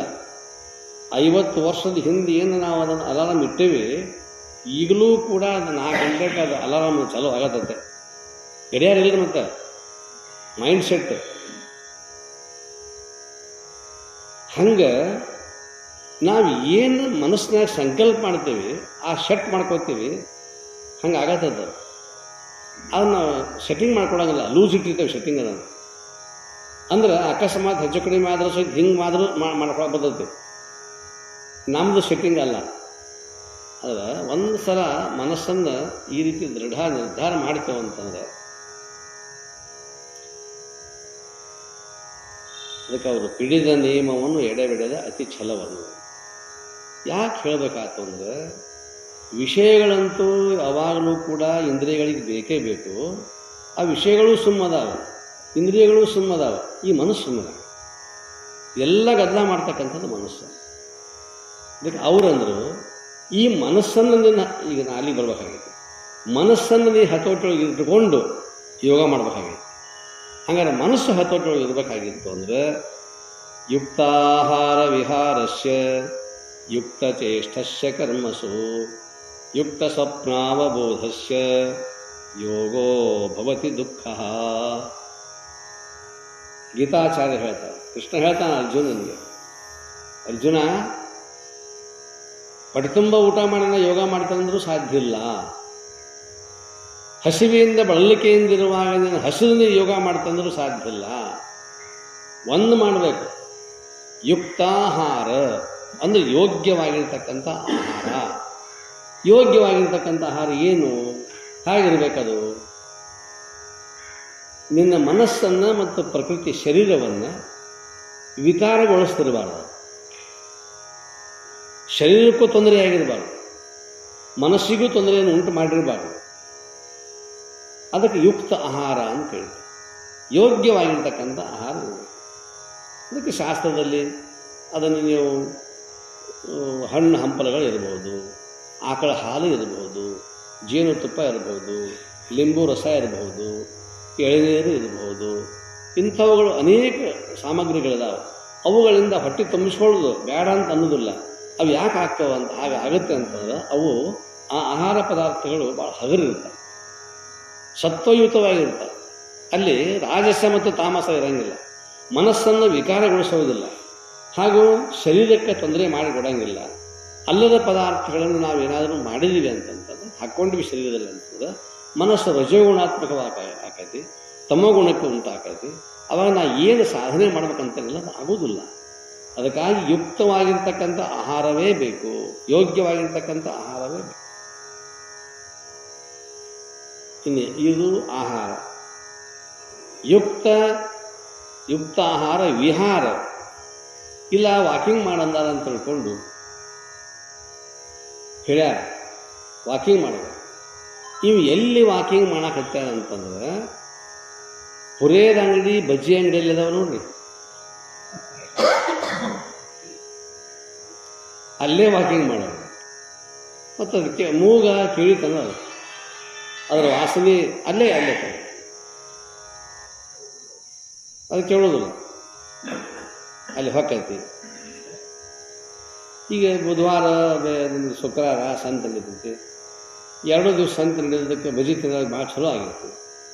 ಅಲ್ಲಿ ಒಂದಿಷ್ಟು ಹಾಕೈತೆ, ಇಲ್ಲಂತೂ ಬಯಲಾಗಂತ ಯಾವ ಕೇಳೋವಾಗಿಲ್ಲ, ಹಂಗೆ ತಿರುಗಾಡೋದು. ಅದಕ್ಕೆ ಅವರಂತಾರ ಯುಕ್ತ ವಿಹಾರ. ಯುಕ್ತ ವಿಹಾರ ಅಂದರೆ ಯೋಗ್ಯವಾಗಿರ್ತಕ್ಕಂತಹ ನಿನ್ನ ವಿಹಾರ ಇರಬೇಕು. ಬೆಳಗ್ಗೆ ಮತ್ತು ಸಾಯಂಕಾಲಕ್ಕೆ ವಾಯುವಿಹಾರ ಅಂತ ಕರೀತಾರೆ. ತಿರುಗಾಡಂದಾದ ವಿಹಾರ ಮಾಡಂದಾದ ಅಂತ ತಿಳ್ಕೊಂಡಂತಂದು ನಿನ್ನ ಮನಸ್ಸನ್ನು ವಿಕಾರಗೊಳಿಸುವಂತಹ ಪ್ರಕೃತಿಯ ಚೇಷ್ಟೆಗಳನ್ನು ಮಾಡ್ತಕ್ಕಂಥ ಅನೇಕ ಹವ್ಯಾಸಗಳಿರ್ತಕ್ಕಂತಹ ಇದು ಆಕರ್ಷಣ ಬಹಳದ ಜಗತ್ತು. ಅಂಥ ಆಕರ್ಷಣಕ್ಕೊಳಗಾಗಿ ನಿನ್ನ ಮನಸ್ಸು ಮತ್ತು ಶರೀರವನ್ನು ಕೆಡಿಸ್ಕೋಬಾರ್ದು ಅಂತ ತಿಳ್ಕೊಂಡು ಒಂದಿಷ್ಟು ಗುಡ್ಡ ಬೆಟ್ಟಗಳು, ನದಿ ದಂಡೆಗಳು, ಎಲ್ಲೆಲ್ಲೋ ಸ್ವಲ್ಪ ಬಯಲು ಪ್ರದೇಶವೋ ಏನೂ ಇರಬಾರ್ದು. ಮನಸ್ಸನ್ನು ವಿಕಾರಗೊಳಿಸಲಿಕ್ಕೆ ಸಾಧನಗಳಲ್ಲಿ ಏನೂ ಇರಬಾರ್ದು. ಅದಕ್ಕೆ ಯುಕ್ತ ವಿಹಾರ ಅಂತ ಕರೀತಾರೆ. ಈಗ ವಾಕಿಂಗ್ ಮಾಡಾಕ ಬೆಳಗ್ಗೆ ಹೋಗೋದಲ್ಲ, 5ರಿಂದ ಹಿಡ್ಕೊಂಡು 5:30 ಹಿಡ್ಕೊಂಡು 6:30 7 ತನಕ ಹೋಗೋದು. 8 ಗಂಟೆಗೆ ಎಲ್ಲ ಹೋಟೆಲ್ಗಳು ತೆಗೆದ ನಂತರ ಎಲ್ಲ ಹೋಟೆಲ್ ತೆಗಿಬೇಕು. ನಾನೇ ಕಾಂಪಿಟೇಷನ್ ಇರ್ತಾವಲ್ಲಿ, ಅಂಥ ಹೋಟೆಲೆಲ್ಲ ತೆಗೆದ ನಂತರ ಅಲ್ಲಿ ವಾಕಿಂಗ್ ಮಾಡ್ಕೊತ ಹೊಂಟ ಅಂತಂತಂದ್ರೆ 8 ಗಂಟೆಗೆ ಮೊದಲನೇದ್ದು ವಾಕಿಂಗ್ ಮಾಡೋದು ಟೈಮ್ ಅಲ್ಲ. ಫಾದರ್ ಹೋಗೋಲ್ಯಾಕ ನಿರ್ಜನವಾಗಿರ್ತಕ್ಕಂಥ ಪ್ರದೇಶಕರ ಫಾದ್ಯ ಅದೂ ಇಲ್ಲ. ಮತ್ತು ಅದು ಮೊದಲೇ ಸಮಯವೇ ಅಲ್ಲ. ಬ್ರಾಹ್ಮಿ ಮುಹೂರ್ತ, ಗೋಧೂಳಿ ಮುಹೂರ್ತ ಎರಡು. ಬ್ರಾಹ್ಮಿ ಮುಹೂರ್ತ ಅಂದರೆ ಬೆಳಗಿನ 4:15ರಿಂದ 6 ಗಂಟೆವರೆಗೆ ಅದು ಬ್ರಾಹ್ಮಿ ಮುಹೂರ್ತ. ಅದು ಬಹಳ ಯೋಗ್ಯ ಪ್ರಶಸ್ತವಾಗಿರ್ತಕ್ಕಂಥದ್ದು. ಯಾವುದೇ ಸಾಧನೆಯನ್ನು ಮಾಡಿದರೂ ಸಹಿತ ಆ ಸಮಯದಲ್ಲಿ ಆ ಸಾಧನೆಗೆ ಸಿದ್ಧಿ ಆಗಲೇಬೇಕು. ಮಂತ್ರ ಇರಲಿ, ತಂತ್ರ ಇರಲಿ, ಅಥವಾ ಅಧ್ಯಯನ ಇರಲಿ, ಏನು ಬೇಕಾದ್ರೆ ಆಗ ಮಾಡ್ತಕ್ಕಂಥ ಪಾಠ ಏನದಲ್ಲ, ಓದುವಿಕೆ ಮತ್ತು ನಾವು ಏನಾದರೂ ಒಂದು ಅಧ್ಯಯನ ಅಂತಕ್ಕಂಥದ್ದು ಅಥವಾ ಜಪತಪಾದಿಗಳು, ಧ್ಯಾನ, ಯೋಗ ಏನಿದ್ರೂ ಸಹಿತ ಅದು ಬಹಳ ಪ್ರಶಸ್ತವಾಗಿರ್ತಕ್ಕಂಥ ಸಮಯ ಬ್ರಾಹ್ಮಿ ಮುಹೂರ್ತ. ಇನ್ನು ಎರಡನೇ ಮುಹೂರ್ತ ಇದು ನಸಿಕ್ನಲ್ಲಿ.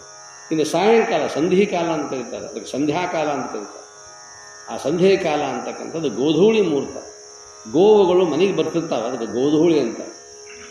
ಆಕಳುಗಳು ಮನೆಗೆ ಬರ್ತಿದ್ವು, ಹೆಣ್ಣುಗಟ್ಟಲೆ ಆಕಳುಗಳು ಬರೋವು.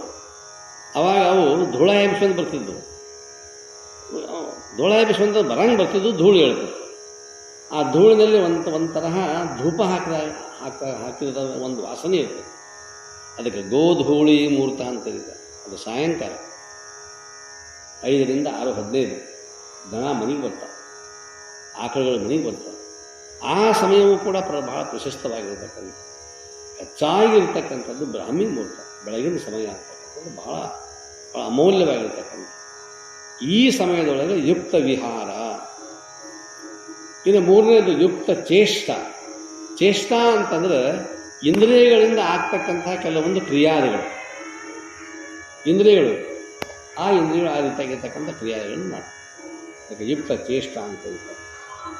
ಇದು ಯುಕ್ತ ಕರ್ಮ. ನಮ್ಮ ಕೆಲವು ಕಾಯಕಗಳಿರ್ತವೆ, ಅವುಗಳನ್ನು ಕೂಡ ಯೋಗ್ಯವಾಗಿರ್ತಕ್ಕಂಥ ಕಾಯಕಗಳು ಇರಬೇಕು. ಇಷ್ಟಿತ್ತು ಅಂತಂದರೆ ಯೋಗೋ ಭವತಿ ದುಃಖ. ಯೋಗವನ್ನು ಮಾಡಲಿಕ್ಕೆ ಯಾವ ಆತಂಕಗಳು ಕೂಡ ನಮಗೆ ಬರಲಿಕ್ಕೆ ಸಾಧ್ಯವಿಲ್ಲ. ಯಾವ ಯೋಗ? ನೀ ಕರ್ಮಯೋಗರ ಮಾಡು, ಜ್ಞಾನ ಯೋಗರ ಮಾಡು, ಭಕ್ತಿ ಯೋಗರ ಮಾಡು, ಬೇಕಾದ ಯೋಗವನ್ನು ಮಾಡು. ಅದನ್ನು ಹೇಳ್ತಕ್ಕಂಥದ್ದು ಯೋಗ ಪ್ರತಿಪಾದನ ಸ್ಥಳ ಅಂತ. ಅದಕ್ಕಿಲ್ಲಿ ಅಪ್ಪಗಳು ಹೇಳ್ತಕ್ಕಂಥದ್ದು ಅವರು ಹೇಳ್ತಕ್ಕಂಥ ವಿಚಾರಗಳನ್ನು ಆಧಾರ ಇಟ್ಕೊಂಡು ಮೊದಲು ನಿಮಗೆ ಪ್ರೂಫ್ ಪೀಟಿಗೆಯಾಗಿ ಇಷ್ಟು ಹೇಳಬೇಕಾಗುತ್ತೆ. ಇನ್ನು ಅವರು 4 ಮಾತುಗಳನ್ನು ಹೇಳ್ತಾರೆ. ಯಾವನು ಏಕಾನ್ನ ವ್ರತ ಮಾಡುವನೋ ಅವನಿಗೆ ಏಕಾತ್ಮ ಜ್ಞಾನವಾಗುತ್ತದೆ. ಏಕಾನ್ನ ವ್ರತ ಅಂದರೆ ಒಂದೇ ಹೊತ್ತು ಊಟ ಮಾಡೋದು, ಅದಕ್ಕೆ ಏಕಾನ್ನ ವ್ರತ ಅಂತ. ಆದರೆ ಊಟ ಮಾಡುವುದರಲ್ಲಿ ಒಂದು ಪದ್ಧತಿ ಇದೆ. ಭಾಳ ಸಲ ಹೇಳಿದ ನಿಮಗೆ, ಇದು ಹೊಟ್ಟೆ 16ನೇ ಇದೆ. 16ನೇ ಭಾಗದೊಳಗೆ 8ನೇ ಭಾಗ ಆಹಾರ, 4ನೇ ಭಾಗ ನೀರು, ಇನ್ನು 4ನೇ ಭಾಗ ಸಂಪೂರ್ಣವಾಗಿ ಖಾಲಿ ಬಯಲಿರಬೇಕು. ಅಂದರೆ ಉಸಿರಾಡ್ಸಕ್ಕೆ ಜಾಗ ಬೇಕಲ್ಲ, ಉಸಿರಾಡ್ಸಕ್ಕೆ. ನಾವು ಹಂಗೆ ಮಾಡೋಂಗಿಲ್ಲ, ನೀರಿಗೂ ಜಾಗ ಇಡಂಗಿಲ್ಲ ನಾವು, ಗಾಳಿ ಆಡೋಕ್ಕೂ ಜಾಗ ಇಡಂಗಿಲ್ಲ ನಾವು. ಚಲೋ ಕಾಣಿತ್ತು ಎಗ್ಗಳೆ ಬಿಡೋದು, ಬರೀ ಬಿಡೋದು. ಅದಕ್ಕೆ ಅವರಂತಾರೆ ಇಲ್ಲಿ ನಮ್ಮ ಈ ಜಠರಾಗ್ನಿ ಅಂತಕ್ಕಂಥದ್ದೇನೆಲ್ಲ ಬಹಳ ಸೂಕ್ಷ್ಮವಾಗಿರ್ತಕ್ಕಂಥದ್ದು. ಅರ್ಧ ಭಾಗ ಆಹಾರ, ಇನ್ನು ಅರ್ಧ ಭಾಗದೊಳಗೆ 4ನೇ ಭಾಗ ವಾಯು ಆಡಬೇಕು, ಗಾಳಿ ಆಡಬೇಕು, ಇನ್ನು 4ನೇ ಭಾಗ ನೀರು. ಈ ವಿಷ್ಟಿಯಿಂದ ಮಾತ್ರ ಇದು ನಮ್ಮ ಜಠರಾಗ್ನಿ ಅಂತಕ್ಕಂಥದ್ದು ಆರಾಮಾಗಿರ್ತದೆ. ಯೋಗವನ್ನು ಮಾಡಲಿಕ್ಕೆ ಇದು ಸಾಧ್ಯ ಇದೆ. ಏನು ಬೇಕಾದ ಕೆಲಸ ಮಾಡಿ, ಯಾವುದೇ ಕಾಯಕವನ್ನು ಮಾಡಿ. ಆದರೆ ಇಲ್ಲ ಅವರು ಅಂತಾರೆ ಅದರಲ್ಲೂ ಏಕಾನ್ನ ವ್ರತ ಅಂದರೆ ಒಂದೇ ಹೊತ್ತಿನ ಊಟ ಅಂತಕ್ಕಂಥದ್ದು ಯೋಗ ಮಾಡ್ತಕ್ಕಂಥವನಿಗೆ, ಯೋಗಿ ಆಗಿರ್ತಕ್ಕಂಥವನಿಗೆ, ಯತಿಯಾಗಿರ್ತಕ್ಕಂಥವನಿಗೆ ಹಿಂಗೆ ಬೇಕಿದೆ. ಬರೀ ಅಕ್ಕಿಯನ್ನಾಗಲಿ, ಬರೀ ಅಕ್ಕಿ ಅನ್ನವನ್ನಾಗಲಿ, ಬರೀ ರೊಟ್ಟಿಯನ್ನಾಗಲಿ, ಬರೀ ಬೆಲ್ಲವನ್ನಾಗಲಿ ತಿನ್ನಬೇಕು. ನೋಡಿ ಅವ್ರು ಹೇಳೋದು, ಬರೀ ಅಕ್ಕಿ ಅನ್ನ ಅಂತ ಅಂದ್ರೆ ಅದಕ್ಕೆ ಏನು ಹಾಕಬಾರ್ದು, ಉಪ್ಪು ಹಾಕುವಂಗಿಲ್ಲ, ಉಪ್ಪು ಹಾಕುವಂಗಿಲ್ಲ. ರೊಟ್ಟಿ ಮಾಡೋ ಹೊತ್ತಿನ ಹಿಟ್ಟಿಗೆ ಅದಕ್ಕೂ ಉಪ್ಪು ಹಾಕುವಂಗಿಲ್ಲ. ಬರೀ ಬೆಲ್ಲವನ್ನಾಗಲಿ ತಿನ್ನಬೇಕು, ಉಪ್ಪು ಕೂಡಿಸಬಾರದು, ಖಾರವನ್ನು ತಿನ್ನಬಾರದು, ಇಷ್ಟು ಕಟ್ಟು ಇರಬೇಕು. ಹಾಗಾಗಿಯೇ ಗುಡ್ಡದಲ್ಲಿ ಕುಳಿತು ಜಪಿಸುವವರು ತರಗೆಲೆಗಳನ್ನು ತಿಂದರು, ಗಾಳಿಯನ್ನು ಸೇವಿಸಿದರು, ಮುಂದೆ ಒಂದು ಹಾದಿಗೂ ಹತ್ತಿದರು. ಹಂಗೆ ಮಾಡ್ಯಾರ ಅಂತ ತಿಳ್ಕೊಂಡು ಒಂದು ಹಾದಿಗೆ ಹತ್ತಿದ್ರು. ಏನು ಯಾವ ಹಾದಿ ಯಾವುದಿತ್ತು? ಮೋಕ್ಷದ ಹಾದಿ ಇತ್ತು, ಪರಮ ಪುರುಷಾರ್ಥ ಮೋಕ್ಷ ಅಂತಕ್ಕಂಥದ್ದು. ಅವ್ರು ಹಾದಿಗೆ ಹತ್ಕೊಂಡ್ರು. ಆದರೆ ನಾವು ಈ ಕಡೆ ಈ ಹಾದಿಗೆ ಹತ್ತಲಿಲ್ಲ, ನಾವು ಹಾದಿ ಬಿಟ್ಟಿವಿ ಅಂತಾರೆ. ಆಮೇಲೆ ಇಷ್ಟು ಮಾಡಿದಾಗ ಮಾತ್ರ ಈ ರೇಚಕ ಪೂರಕ ಕುಂಭಕ ಮನೆ ಹೇಳಿದಲ್ಲಿ ನಿಮಗೆ, ಈ ರೇಚಕ ಪೂರಕ ಕುಂಭಕವನ್ನು ಮಾಡಬೇಕಾಗಿತ್ತು ಅಂದರೆ ಒಳಗ ಗಾಳಿ ಇತ್ತು ಅಂದ್ರೆ ರೇಚಕ ಮಾಡಕ್ಕೆ ಬರೋದು, ಪೂರಕ ಮಾಡಕ್ಕೆ ಬರೋದು, ಕುಂಭಕವನ್ನು ಮಾಡಕ್ಕೆ ಬರೋದು. ಒಳಗೆ ಉಸಿರಾಡ್ಸಾಕ ಒಟ್ಟ ಏನು ಈಗ ನೋಡ್ರಿ, ಕೆಲವರು ಹಿಂಗೆ ಊಟ ಮಾಡಿರ್ತಾರಲ್ಲ, ಊಟ ಮಾಡಿದ ಕೂಡಲೇ ಹಿಂಗೆ ಬಿದ್ದರು ಅಂತಂದ್ರೆ ಉಸಿರಾಡ್ಸಕ್ಕೆ ಬರೋಂಗಿಲ್ಲ, ಅವ್ರಿಗೆ ಉಸಿರಾಡ್ಸಕ್ಕೆ ಆಗೋದಿಲ್ಲ. ಆ ಮೂಲೆ ಉಸಿರಾಡ್ಸೋ ಹೊತ್ತಿನಾಗ ಒಡಕ್ಕೆ ಸಪ್ಪ ಬರ್ತದೆ. ಹಾಂ, ಅದು ಈಗ ಹೆಬ್ಬಾವ ಒಂದು ಆಡ ನುಂಗಿ ಗಿಡಕ್ಕೆ ತಕ್ಕಿ ಬಿಟ್ಟಿರ್ತದ. ಹೆಬ್ಬಾವ ಆಡ ಕುರಿ ಇಂಥವು ನುಂಗ್ತದ. ಹೆಬ್ಬಾವ ನುಂಗಿ ಹೋಗಿ ಅದಕ್ಕೆ ಹದಾಡಕ್ಕೆ ಬರೋಂಗಿಲ್ಲ. ಅದು ಹೋಗಿ ತಕ್ಕಿ ಬಿಡ್ತಿದ್ದು. ದೊಡ್ಡ ಒಂದು ತೆಂಗಿನ ಗಿಡದಂಥವು ಜಾಲಿ ಗಿಡ ಇರ್ತಾವಲ್ರಿ, ತೆಂಗಿನ ಗಿಡ ಅಲ್ಲ, ಜಾಲಿ ಗಿಡ, ಪರಕ್ ಇರ್ಬೇಕಾದ್ರೆ ಜಾಲಿ ಗಿಡ ಅಂಥದ್ದು ಸುತ್ತ ಹೊಡಿತಿದ್ದವು. ಸುತ್ತ ಹೊಡೆದು ತಕ್ಕಿ ಹೊಡೆದು ಅದು ಪೂರ ಕರಗು ತನ್ನೂ 4 ದಿವಸ ಆಗೋದಕ್ಕದ. ಒಟ್ಟೆ ಹೇಳಂಗಿಲ್ಲ, ಬಿಸ್ಕಂಗಿಲ್ಲ. ಮೊದಲೇ ಹಬ್ಬ ಅವನು ಹಂಗೆ ಇಲ್ಲಿ ತನಕ ತೊಗೊಂಡು ಹಿಂಗೆ ಬಿದ್ದು ಬಿಟ್ಟ ಅಂದ್ರೆ 4 ದಿವಸ ಬಿಸಂಗಿಲ್ಲ. ನೋಡಿ ಇಂಥವು ಯೋಗ ಹೆಂಗಾಗತ್ತೆ? ಯೋಗ ಮೂಗಿಲೆ ಉಸಿರಾಡ್ಸೋದು, ಎಲ್ಲಿಂದ ಉಸಿರಾಡೋಣ? ಅವಾಗ ಆಕ್ಸಿಜನ್ ತಂದಿಸ್ಬೇಕಾಗೈತಿ, ಸಿಲಿಂಡರ್ ದೊಡ್ಡದು, ಉಸಿರಾಡ್ಸಕ್ಕೆ ಆಗೋದಿಲ್ಲ.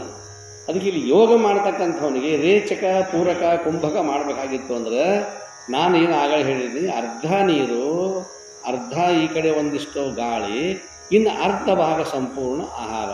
ಇದು ಒಂದೇ ಸಮಯ. ಸಂಜೆ ಸಮಯದಕ್ಕೆ ಎಲ್ಲ ಕರೆ ಹೋಗಿರ್ತೈತಿ. ಸಾಯಂಕಾಲ ಮಲಗೋ ಹೊತ್ತಿನ ಒಂದು ಗ್ಲಾಸ್ ನೀರು ಕುಡಿದು ಮಕ್ಕೋಬೇಕಾಗ್ತಾರ. ಅಂದರೆ ನೀನು ಯೋಗವನ್ನು ಮಾಡಲಿಕ್ಕೆ ಸಾಧ್ಯ ಇದೆ.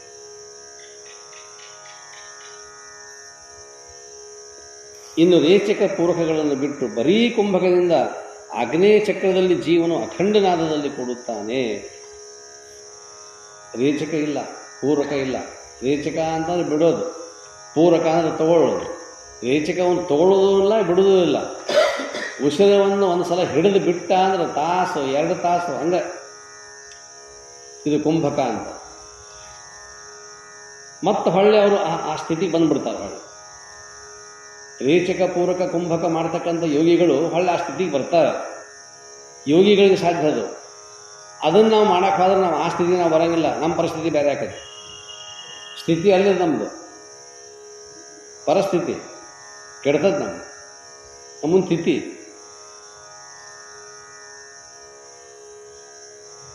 ಜೀವನು ಅಖಂಡನಾದದಲ್ಲಿ ಕೊಡುತ್ತಾನೆ. ಈ ಪರನಾದವನ್ನು ಹೊಂದಿದ ಮೇಲೆ ಈ ಮಂತ್ರವೂ ಜೀವಭಾವ ಕಳೆದು ಶಿವನನ್ನು ಮಾಡುತ್ತದೆ. ಕೊನೆಗೆ ಅಖಂಡವಾಗಿರ್ತಕ್ಕಂಥ ಆನಂದದಲ್ಲಿ ಆ ನಾದದ ಸ್ವರವನ್ನು ಕೇಳ್ತಾ ಇರುವಾಗ ನನ್ನ ಮಂತ್ರ ನಿಂತು ಹೋಗಿಬಿಟ್ಟಿದೆ. ಮಂತ್ರದ ನಾದ ಅನ್ನುವಂಥದ್ದು ಒಳಗೆ ಕೇಳಿಸ್ತದೆ, ಅಂತರಾತ್ಮದಲ್ಲಿ ಕೇಳಿಸ್ತದೆ.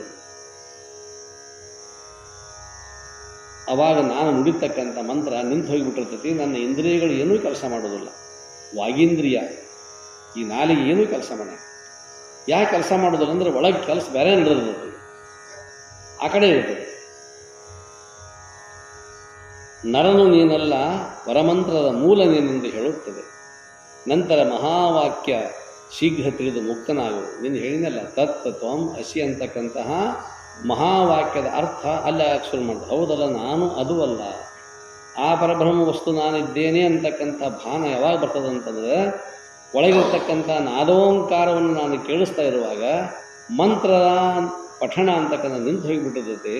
ಅಂತರಂಗದಲ್ಲಿ ಆ ನಾದ ಸ್ಫುರಿಸ್ತಿರ್ತದೆ. ಆ ನಾದದಲ್ಲಿ ನಾನು ತಲ್ಲೀನ ಆದಾಗ ನನ್ನ ಮಂತ್ರ ಇಲ್ಲ, ತಂತ್ರ ಇಲ್ಲ, ನಾನಿಲ್ಲ, ನೀನಿಲ್ಲ, ದೇವನಿಲ್ಲ, ಮಾನವನೂ ಇಲ್ಲ. ಅಲ್ಲಿ ಮನಸ್ಸು ಏಕಾಕಾರ ಇರುವುದು ಕೆಲವು ಕ್ಷಣ. ಆ ನಂತರದಲ್ಲಿ ಅದು ಸಾವಕಾಶ ಬಹಿರಂದ್ರಕ್ಕೆ ಬಂದುಬಿಡುತ್ತೇವೆ ಅಂತಂತಂದ್ರೆ ಮತ್ತೆ ಹೊಳ್ಳಿ ನಾವು ಎಲ್ಲಿದ್ದೀವಿ ಇಷ್ಟತನ ಗೊತ್ತಾಗಿದೆ. ಅದು ಅದರ ಸ್ಥಿತಿ, ಮನಸ್ಸಿನ ಸ್ಥಿತಿ. ಅದು ಪರನಾದವನ್ನು ಸಾಧಿಸಿದವನಿಗೆ ವೇದಾಗಮಗಳು ಕಲಿಯದಲೇ ತಾವೇ ತಡೆಯುತ್ತವೆ. ಆ ನಾದಬಿಂದು ಕಲಾತೀತನ ಹೋದ ನಂತರದಲ್ಲಿ ನೀ ಯಾವ ವೇದಗಳನ್ನು, ಆಗಮಗಳನ್ನು, ಉಪನಿಷತ್ತುಗಳನ್ನು ಅಧ್ಯಯನ ಮಾಡೋದು ಬೇಕಾಗೇ ಇಲ್ಲ. ತಮ್ಮಿಂದ ತಾವೇ ಅವು ಕರಗತಾಗಿಬಿಡುತ್ತಾರೆ. ಸಹಜ ನಾ ಏನು ನುಡಿತೇನೆ, ನುಡಿದಿದ್ದೆಲ್ಲವೂ ಕೂಡ ವೇದವೇ. ಮಾತಾಡಿದ್ದೆಲ್ಲ ಜ್ಞಾನಿ ನುಡಿದಿದ್ದೆಲ್ಲವೂ ಕೂಡ ವೇದ. ಸಿದ್ದೇಶ್ವರ ಅಪ್ಪಗಳು ಒಂದೊಂದು ಹೊರಗಡೆ ವ್ಯಾವಹಾರಿಕವಾಗಿ ಹೆಚ್ಚು ಮಾತಾಡ್ತಿದ್ದಿಲ್ಲ. ಅವರು ವ್ಯಾವಹಾರಿಕವಾಗಿ ಯಾರು ನುಡಿ ಕೊಡ್ತಿದ್ದಿಲ್ಲ. ಸಮಯನ ಒಂದು ತಾಸು ಅರ್ಧ ತಾಸು ಹೊರಗೆ ಬರ್ತಿದ್ರು, ಯಾರು ಬಂದರು ದರ್ಶನ ಕೊಡೋರು, ಅಲ್ಲಿ ಕಾರ್ಯಕ್ರಮ ಇಲ್ಲಿ ಕಾರ್ಯಕ್ರಮ ಬರ್ತಿದ್ರು, ಒಂದು ಹಾಳೆ ಕೊಡ್ತಿದ್ರು, ನೋಡ್ತಿದ್ರು, ಆಯಿತು ಬರೋದಾರ ಬರ್ತೀವಿ ತಿಳಿಸ್ತಿದ್ವಿ, ಮುಗೀತು. ಇಡೀ ಹಗಲು 1 ತಾಸು 2 ತಾಸು ಇಷ್ಟು ಹೊರಗಿನ ಜನರ ಸಂಪರ್ಕ ಬಿಟ್ಟರೆ 1-2 ತಾಸು ಸಂಪೂರ್ಣ ವಾಕಿಂಗ್. ಅಲ್ಲಿ ಯಾರೂ ಹೋಗೋದಿಲ್ಲ. ತಮಗೆ ಬೇಕಾದವರು ಆತ್ಮಚಿಂತನೆ ಮಾಡುವವರು ಒಬ್ಬರು ಇರಬೇಕಷ್ಟೆ.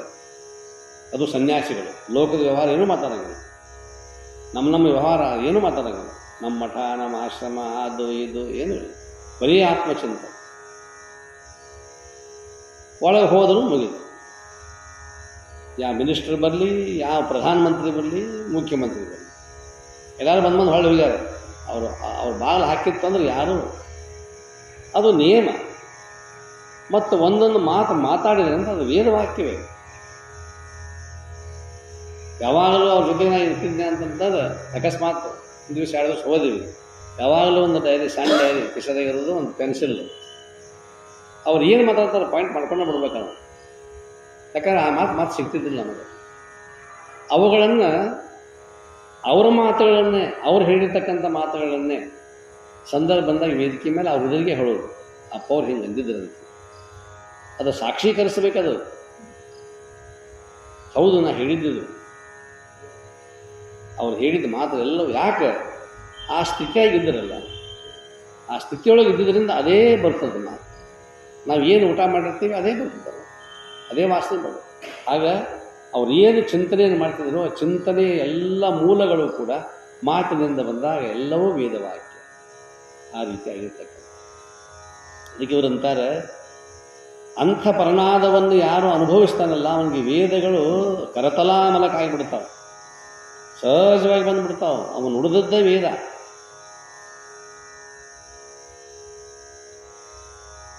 ಸಮಗಾರ ಹರಳಯ್ಯ ಯಾವ ವಿಶ್ವವಿದ್ಯಾಲಯಕ್ಕೆ ಹೋಗಿದ್ದ? ಡೋಹಾರ ಕಕ್ಕಯ್ಯ, ಮಾದಾರ ಚೆನ್ನಯ್ಯ ಯಾವ ವಿಶ್ವವಿದ್ಯಾಲಯಕ್ಕೂ ಹೋದವರಲ್ಲ. 12ನೇ ಶತಮಾನದ ಶರಣರು. ಏನೋ ಒಂದಿಷ್ಟು ಬಸವಣ್ಣ, ಚನ್ನಬಸವಣ್ಣ ಮತ್ತು ಮಾವನ ಇದ್ದ ಮನೆಯಾಗ. ಬಸವಣ್ಣ, ಚನ್ನಬಸವಣ್ಣನ ಮಾವ, ಸೋದರ ಮಾವ, ಸಂಸ್ಕಾರ ಇತ್ತು, ಕಲಿತಿದ್ರು. ಆದರೆ ಹರಳಯ್ಯ, ಸಮಗಾರಿಗೆಯಲ್ಲಿ ಇರ್ತಕ್ಕಂಥ ಹರಳಯ್ಯ, ಚಪ್ಪಲಿ ಹೊಲಿತಕ್ಕಂಥವನು, ಚರ್ಮ ಹದ ಮಾಡ್ತಕ್ಕಂಥವನಿಗೆ ಎಲ್ಲಿಂದ ಬಂತು ಭಾಷೆ? ಯಾವ ವಿಶ್ವವಿದ್ಯಾಲಯ ಕಲಿಸ್ತು? ಯಾವುದೂ ಕಲಿಸಲಿಲ್ಲ. ಬರೀ ಒಂದು ಯೋಗ. ಕೂತ್ಕೊಂಡು ಧ್ಯಾನ ಮಾಡ್ತಿದ್ರು, ಕಾಯಕ ಮಾಡ್ತಿದ್ರು. ಕಾಯಕದಲ್ಲಿ ನಿರತನಾದರೆ ಗುರುದರ್ಶನವಾದರೂ ಮರೆಯಬೇಕು, ಲಿಂಗ ಪೂಜೆಯಾದರೂ ಮರೆಯಬೇಕು, ಜಂಗಮ ಮುಂದಿದ್ದರೂ ಹಂಗು ಹರಿಯಬೇಕು. ಇದು ಅವರ ಸಿದ್ಧಾಂತ. ಹೀಗಾಗಿ ಪ್ರತಿಯೊಂದು ಜಾತಿಯವರಿಗೂ ಸಹಿತ ಅದು ಕಾಣಸಾಕ್ಷರನಂತೂ ಅವ್ರು ಏನು ನುಡಿತಾರವೆಲ್ಲ ವಚನ. ಅದು 12ನೇ ಶತಮಾನದ ಶರಣರು ಎಂಥೆಂಥ ವಚನಗಳನ್ನು ಬರೆದರು. ಯಾರು ಹೋದವರು ಸಾಲಿ ಹಿಂದೆ ಹೋದವರಲ್ಲ, ಮುಂದೆ ಹೋದವರಲ್ಲ. ಅವರು ನುಡಿದದ್ದೆಲ್ಲ ವಚನ. ಆ ವಚನಗಳನ್ನು ಇವತ್ತಿನ ದಿವಸ ನಾವು ಅರ್ಗಿಸ್ಕೊಳ್ಳೋಕೆ, ಪಚನ ಮಾಡ್ಕೊಳ್ಳೋಕೆ ನಮ್ಗೆ ಆಗವಲ್ದು. ಅಷ್ಟು ಅದ್ಭುತ ವಚನ ಹೇಳೋದು. ಅರ್ಥಗಳು ಹೇಳೋದು, ಪರನಾದವನ್ನು ಸಾಧಿಸಿದವನಿಗೆ ವೇದಾಗಮಗಳು ಕಲಿಯದಲೇ ತಾವೇ ತಿಳಿಯುತ್ತವೆ. ಎಲ್ಲ ಭಾಷೆಗಳು, ಕಾಗೆ ಗುಬ್ಬಿಯ ಕೂಗುಗಳು ಸಹ ಕಲಿಯುವು. ಸಿದ್ಧಾರೂಢ ಅಪ್ಪಗಳು 14 ಭಾಷೆಗಳನ್ನು ಮಾತಾಡ್ತಿದ್ದಾರಂತೆ. ಭಾರತ ದೇಶದಲ್ಲಿ ಇಂಥ ತಿರುಗಾಡಿಲ್ಲ ಅನ್ನಂಗಿಲ್ಲ. ಯಾಕಂದ್ರೆ ಆ ಪರನಾದವನ್ನು ಕೇಳಿದವರು ಸಿದ್ಧಾರೂಢ ಸ್ವಾಮಿಗಳು, ಹುಬ್ಬಳ್ಳಿ ಸಿದ್ಧಾರೂಢ ಸ್ವಾಮಿಗಳು ಆ ನಾದವನ್ನು ಕೇಳಿದ್ದಕ್ಕೋಸ್ಕರವಾಗಿ ಅವರು ಎಲ್ಲೆಲ್ಲಿ ತಿರುಗಾಡ್ತಾರೆ. ಸುಮ್ಮನೆ ಸಂಚಾರ ಮಾಡ್ಬೇಕಂತ ಅನಿಸೋದು. ಹೋಗೋರು ಆಂಧ್ರ ಪ್ರದೇಶಕ್ಕೆ ಹೋದ್ರೆ ತೆಲುಗ ಮಾತಾಡೋದು, ಕೇರಳಕ್ಕೆ ಹೋದ್ರೆ ಮಲಯಾಳಿನೇ ಮಾತಾಡೋದು, ಒರಿಸ್ಸಾಕ್ಕೆ ಹೋದ್ರೆ ಒರಿಯಾನೇ ಮಾತಾಡೋದು.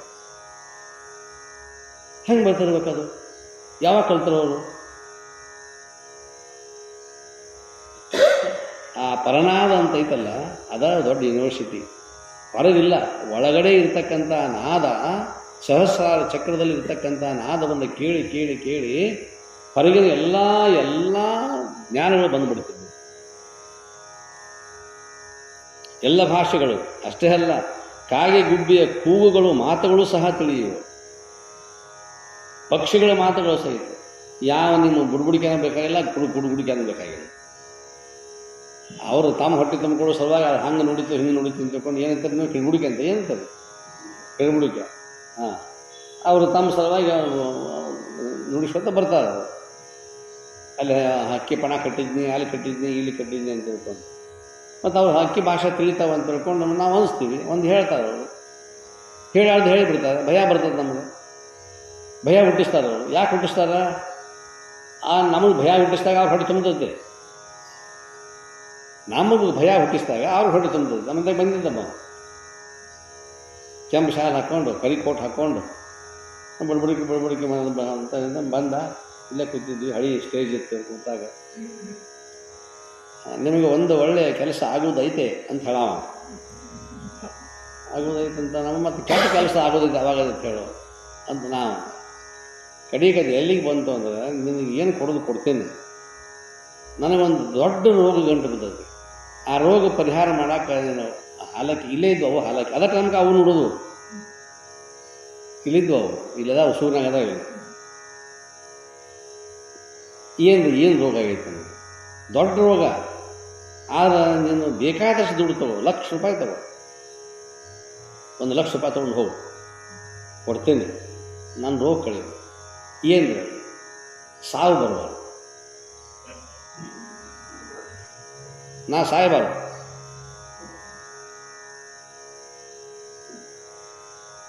ಇದೇನು ಹೇಳ್ತೀನಿ ನೀವು, ಇದೇನು ಕೆಲಸ ಆಗೋ ಮಾತಲ್ಲ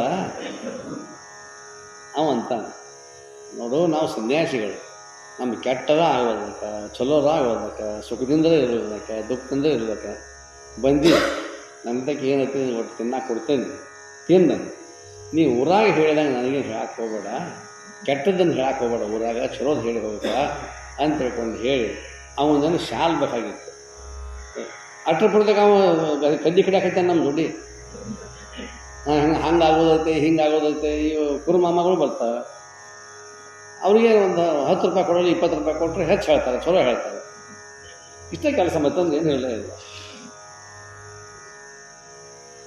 ಆದರೆ ಪಕ್ಷಿಗಳ ಭಾಷೆಗಳು ಸಹಿತ ಜ್ಞಾನಿಗಳಿಗೆ ತಿಳಿತಾರೆ, ಪ್ರಾಣಿಗಳ ಭಾಷೆಗಳು ಜ್ಞಾನಿಗೆ ತಿಳಿತಾರೆ. ನಾನು ಹೇಳಿ ನಿಮಗೆ, ಸಿದ್ಧಾರೂಢರು ಆ ಸರ್ಕಸ್ನ ಹುಲಿ ಕಳೆದಾಗ ಶಿವು ಅಂತ ಕರೆದರು. ಶಿವು ಅಂತ ಕರೆದದ್ದು ಆ ಧ್ವನಿ ಹುಲಿಗೆ ಕೇಳಿಸ್ತಂತೆ. ಅದು ಗುಡುಗು ಹಾಕ್ತೈತಿ, ಇಲ್ಲೇನಪ್ಪ ನಾ ಬರ್ತೇನೆ ಅಂತ ಹೇಳ್ತದ್ದು. ಬಂತದ್ದು ಶಿವು ಅಂದದ್ದು. ಅದನ್ನ ಸಾಕಿ ನಾಯ, ಕಾಡಿನಾಗಿರ್ತಕ್ಕಂಥ ಒಂದು ಪ್ರಾಣಿ ಹುಲಿ ಶಿವು ಅಂತ ಅಂದಿದ್ದಕ್ಕೆ ಅದು ಓಡಿ ಬಂತು. ಅಲ್ಲಿ ಗುಡುಗು ಹಾಕಿ ಇಂತಲ್ಲಿ ಇದೇನಂತ ಮೊದಲು ಐಡೆಂಟಿಫಿಕೇಶನ್ ಮಾಡ್ತದ್ದು, ಗುರ್ತ ಹೇಳ್ತಾ ಬರ್ತೇನೆ ಅಂತೇಳಿ ಓಡಿ ಬಂತು. ತಾತ್ಪರ್ಯ ಏನು ಅಂತಂದ್ರೆ, ಇವತ್ತು ಯಾವುದೇ ಕ್ರೂರ ಪ್ರಾಣಿಗಳಿರಲಿ, ಕಾಡು ಪ್ರಾಣಿಗಳಿರಲಿ, ನಾಡು ಪ್ರಾಣಿಗಳಿರಲಿ, ಪಕ್ಷಿಗಳಿರಲಿ, ಏನಿದ್ರು ಸಹಿತ ಅವುಗಳ ಯಾಕಂದ್ರೆ ದೊಡ್ಡ ನಾದ ಕೇಳಿ, ದೊಡ್ಡ ಧ್ವನಿ ಕೇಳಿ ನಾವು ಜ್ಞಾನಿ. ಆ ಧ್ವನಿ ಮುಂದೆ ಯಾವುದು ಧ್ವನಿನೂ ಇಲ್ಲ, ಎಲ್ಲ ಧ್ವನಿಗಳು ಅದರಲ್ಲಿ ಅಡಿಗ್ಯಾವ. ಅದಕ್ಕೆ ಪರನಾದ ಅಂತ ಕರೀತಾರೆ. ಪರನಾದ, ಪರಬಿಂದು, ಪರ ಕಳೆ, ಅಷ್ಟು ವಿಶೇಷವಾಗಿರ್ತಕ್ಕಂಥದ್ದು ಜ್ಞಾನಿಯ ಶರೀರದಲ್ಲಿ ಅದು ಅವ ಅನುಭವಿಸ್ತಾನೆ. ಕೊನೆಗೆ ಓಂಕಾರವೆಂಬ ಅಖಂಡನಾದವು ಅಗ್ನಿಚಕ್ರದಲ್ಲಿದೆ. ವಾಯು ನಿರೋಧ ಮಾಡಿ, ಅಂದರೆ ರೇಚಕಾದಿ ಪ್ರಾಣಾಯಾಮವು ಬಲಿಸಿ ಅದನ್ನು ಕೇಳಬೇಕು. ಆದರೆ ಬಲು ಕಠಿಣ, ಆದರೂ ಬಿಡಬಾರದು, ಪ್ರಯತ್ನಿಸಿ ಕಾಣ. ಬಿಡಬಾರದು, ಎಷ್ಟು ಪ್ರಯತ್ನ ಇದೆ ಅಷ್ಟು ಪ್ರಯತ್ನದಿಂದ ಮಾಡಬೇಕು. ಅದೇನಪ್ಪ ನಮಗೇನು ಸಾಧನೆ ಆಗುವುದಿಲ್ಲ ಅಂತ ಸಾಧಕರು ಅದನ್ನು ನಿರಾಶೆಯಾಗಿ ಬಿಡುವಂಗಿಲ್ಲ, ಮಾಡಬೇಕು. ಇದು ಸಾಧಕರಿಗೆ ಹೇಳ್ತಕ್ಕಂಥ ಮಾತು, ಯೋಗಿಗಳಾಗ್ತಕ್ಕಂಥವ್ರಿಗೆ, ಸನ್ಯಾಸಿಗಳಾಗ್ತಕ್ಕಂಥವ್ರಿಗೆ ಇಷ್ಟು ಉಪದೇಶವನ್ನು ಯುಕ್ತಾಹಾರ ವಿಹಾರಸ್ಯ ಯುಕ್ತ ಚೇಷ್ಟಸ್ಯ ಕರ್ಮಸು ಯುಕ್ತ ಸ್ವಪ್ನಾವಬೋಧಸ್ಯ ಯೋಗೋ ಭವತಿ ದುಃಖ, ಈ ರೀತಿ ಇತ್ತು ಅಂತಂತಂದರೆ ಯೋಗಕ್ಕೆ ಯಾವ ಅಡೆತಡೆಗಳು ಬರುವುದಿಲ್ಲ. ನಮ್ಮ ಆಹಾರ, ನಮ್ಮ ವಿಹಾರ, ನಮ್ಮ ಚೇಷ್ಟೆಗಳು, ನಮ್ಮ ಕರ್ಮಗಳು ಎಲ್ಲವೂ ಆ ಯೋಗ ಸಾಧನೆಗೆ ಅನುಕೂಲಕರವಾಗಿ ಇರಬೇಕು. ಅಂದ್ರೆ ಮಾತ್ರ ನಾವು ಮಾಡ್ತಕ್ಕಂಥ ಇವತ್ತು ಕರ್ಮಯೋಗ ಇರಲಿ, ಜ್ಞಾನಯೋಗ ಇರಲಿ, ಭಕ್ತಿಯೋಗ, ಯಾವುದೇ ಯೋಗ ಅದು ಸಾಧಿಸ್ತದೆ. ಅದಕ್ಕೆ ಶರೀರವೂ ಮುಖ್ಯ, ಶರೀರಕ್ಕೆ ತಕ್ಕಂಥ ಆಹಾರವೂ ಮುಖ್ಯ. ಇಷ್ಟು ಇವತ್ತು ವಿಷಯ. ಮತ್ತೊಂದು ನಾಳೆ. ಜೈ ಮಂಗಲಂ, ಜೈ ನಮಃ ಪಾರ್ವತಿ ಪತಿ ಶಿವ ಹರ ಹರ ಮಹಾದೇವ.